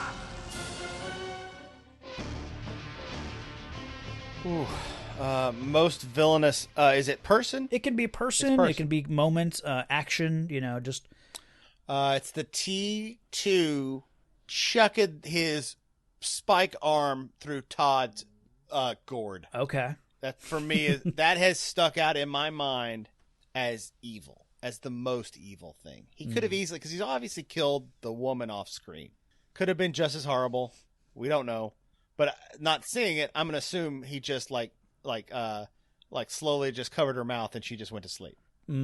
Whereas Todd went out in a terrible way. Because he had to have done it quick and pretty quiet to not tip off Todd. Yeah, luckily he's made of knives. He's just a big goo bag of knives, so it's not that hard. Yeah. So that's my most villainous moment. Okay. I'm after watching it this time, I'm kind of leaning towards Sarah going after Miles in front of his whole family. That's pretty bad. It's real bad. Especially that's evil. Especially when I had the thought, like, what happens next for them?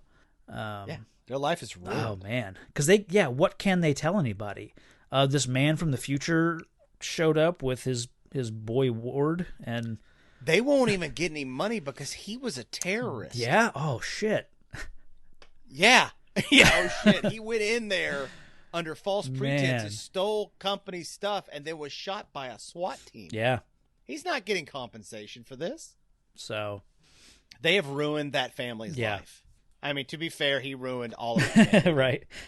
So the day he invented that vacuum, it was just all over. It was a slippery slope towards human subjugation. Look, I bow to our vacuum overlords. May they forever suck. Yes. How about most heroic? I believe there's a hero in all of us. I just finally know what I have to do. That keeps us honest. I'm here to fight for truth and justice in the American way. Gives us strength. You will give the people of Earth an ideal to strive towards. Makes us noble. And I know in my heart that it's right. That's easy. That is also from the same thing. It is Miles Dyson. Okay. Joe Morton just hitting a home run with this role. Yeah. As Miles Dyson. Miles Dyson learns what his fate is, says, I will help you change our fate, and then takes it for the team to destroy all of the research they needed to destroy. I like it. I mean, it's not every. Yeah, he was my runner-up. Oh, really? I gotta give it. Yeah. I give it to Sarah for sacrificing her life once she knew, the events that were going to happen. So she sacrifices. Hey, let's be honest. Sacrifices everything. She was a waitress. Yeah, she was a waitress in downtown LA. Her life wasn't going that great. Okay, right. Let's be honest. Yeah, but just now she's like a mercenary and has all this cool stuff she could do. Yeah, but dedicating herself to training John. I mean, because it's not like she's not the savior of humanity, but she has to get the savior of humanity to the point where he can thrive or whatever. So I think that's always been the movies, and that's when the movies go astray. The point of 1 and 2 is she's the hero. It's not him. He's not the hero. She's the hero. Yeah. She's the one that makes him who he is. Yes, at the end of the day, he is the one who physically does it. But she's the one. She's the hero in the first movie, and she's the hero in the second movie. And the third movie, they killed her off. And it's been shit ever since. Yeah. And then they bring her back for this other one, so I'm super confused. So I'll be interested to see what's going on. Right. I don't even know where it is in the timeline. Like, I have no idea. No. I have no idea. I'm assuming it's like 20, 30 years later, because seems to have aged within the same basic time frame. I guess she didn't. Yeah, and I guess she didn't get cancer. Yeah. So maybe the third one never happened. I don't know. Who knows? We'll find out. We'll see. If James Cameron's involved, we know he probably said, "Look, I'm not. The third one's not me, so I don't care. Yeah. Let's just go back to the 2 I did, and that's canon." Right. Kind of like they were trying to do with Highlander. Yeah. They're just kind of like, forget 2 happened, and we're just blah, blah, blah. So let's rate this sucker, and we'll get out of here. You can do if you just want to give it a rating out of 5, if you want to provide some reasons for just overall thoughts. First of all, okay, you do yours out of 5. Yep. just so you know, I rate things out of 3. Okay. I will rate, of course, on your system. It's your show, your rules. Out of 5, this is a 4.5. Okay. It only loses. You know what it's losing is because it's not the perfect movie, and I think there are some clunky parts to it.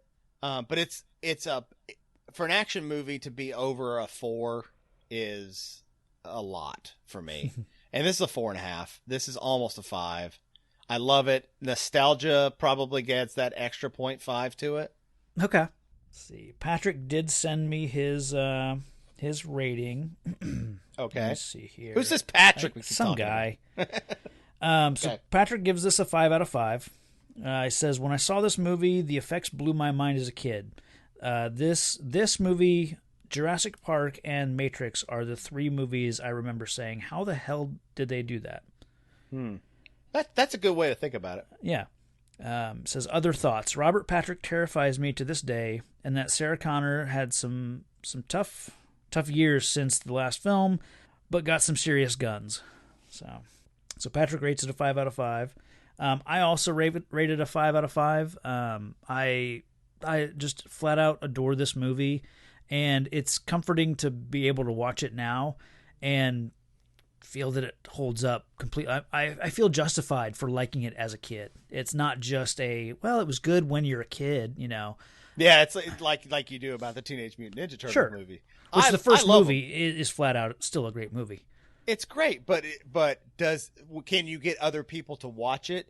It's harder. Whereas this one, I think I could get someone else to watch it. It has it's in the zeitgeist. It's a reference movie. You're like everything you've ever made fun of for Arnold Schwarzenegger is in this movie. Everything. Right.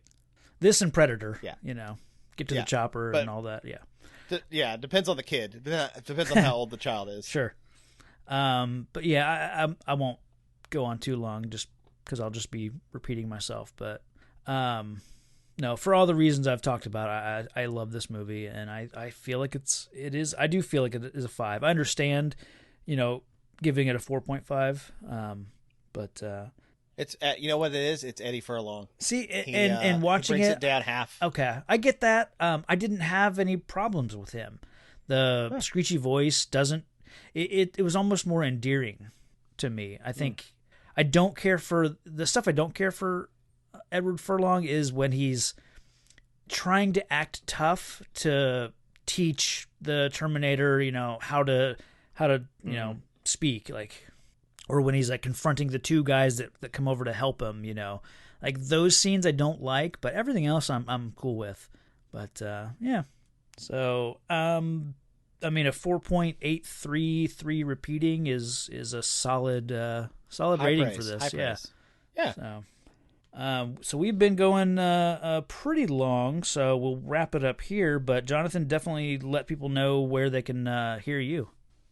If you guys want to hear me, or I'm actually talking to Travis sometimes too, on one of our podcasts, The Cast and the Furious. It is a super fun podcast that I do with my friend Murrin, and we talk about the movie The Fast and the Furious 1/4 movie at a time. It's usually around 24 to 26 minutes per chunk of the movie. It's for real big gearheads. If you're a big gearhead like I am, God, I love cars so much. You really have to understand cars. You really shouldn't listen if you don't understand cars. That's not true at all. We don't understand cars at all. So come listen to us there. And the Mothership show, the one that started it all for us, was the Minute Impossible. That's where we watched with my other friend Chris. We watched the movie Mission Impossible, the movies of Mission Impossible 1 minute at a time. We are currently pre-production and production on Mission Impossible 3, the J.J. Abrams movie. So I just watched a week ago now, and it's pretty good.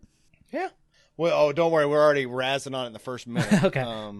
But yeah, I mean, I like it, but you can tell it's JJ's first movie. Yeah. It feels like a TV show, and rewatching it, you're like, when you watch it with a critical eye, you're like, okay, I see where some people wouldn't have liked. I like it fine. You know what? In my 3 ranking scale, it's a 2. Okay. Is it a must watch of the Mission Impossible franchise? No, but it's good enough. Whereas I think the next one, Ghost Protocol, is a 3, and the rest are 3s. And the first one was a 3. 2 now has a special place in my heart because we finished the show. And so when you do that, you kind of like, by the time I'm done with 3, I may actually raise it up to a 3. 2 is so sometimes is a Mission Impossible 2 is a 3 for me because I was a perfect age to go see that because I had a license at that point. I was able to go like to the movie theater with friends and go see it. So I saw that in theater like 3 or 4 times, and it was your T2 for me. Yeah. So I was able to go see it when I wanted to go see it. Yeah. That level of freedom does affect the way you like movies. For sure. Like, I'll still remember Cocktail was the first R-rated movie. I had to have someone else buy tickets. I went to go see it with a friend, and they're like, you can't buy tickets, you're too young. And I was like 16. I was like, oh, yeah, I forgot. Like, because I'd been seeing movies with my parents forever. Yeah. And my parents didn't care. They took me to everything. And then I go by myself with a friend, and I'm like, oh, my God, I'm too young to see the movies I want to see. And I had to have somebody buy me the tickets. So I'd go see Cocktail. Totally worth it. That thing's a 3. Yeah. I like Cocktail. I was too young to see that when I was a kid. I probably saw it before I saw T2. So I was definitely too young to see Cocktail, but but I liked it, yeah. So yeah, let's put a pin in it there. Not put a pin, let's actually end it here. We will be back with Star Trek 6, The Undiscovered Country. Patrick should be joining us like usual for that one. Jonathan, thanks for joining us. It's been a fun ride. We had some weather challenges early on, and let's not tell them that we recorded 3 times. No, it's fine. But so we will be back, and I guess we might do a special episode between now and Star Trek 6, but who knows? Maybe not. So until then, stay safe out there, citizens. Hasta la vista, baby. I need a vacation.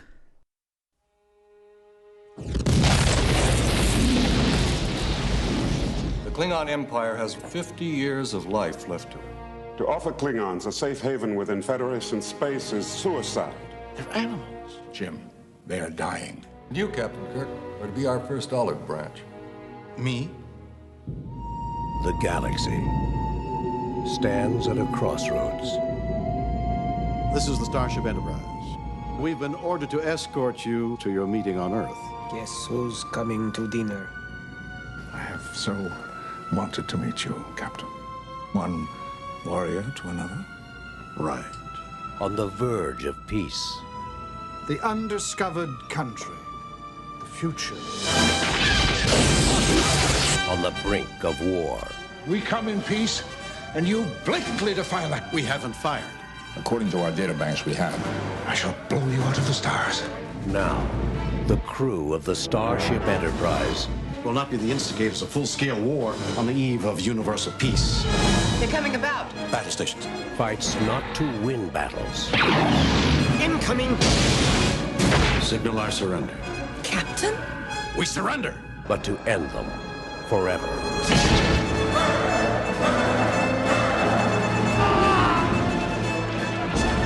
We would consider an attempt to rescue them an act of war.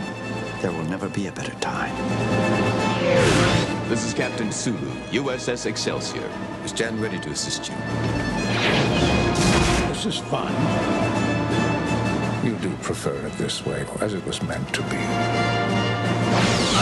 Warrior to warrior. She cannot take much more of this. Cry havoc! Kill!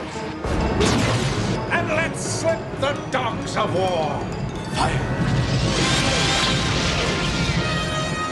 Star Trek VI, The Undiscovered Country.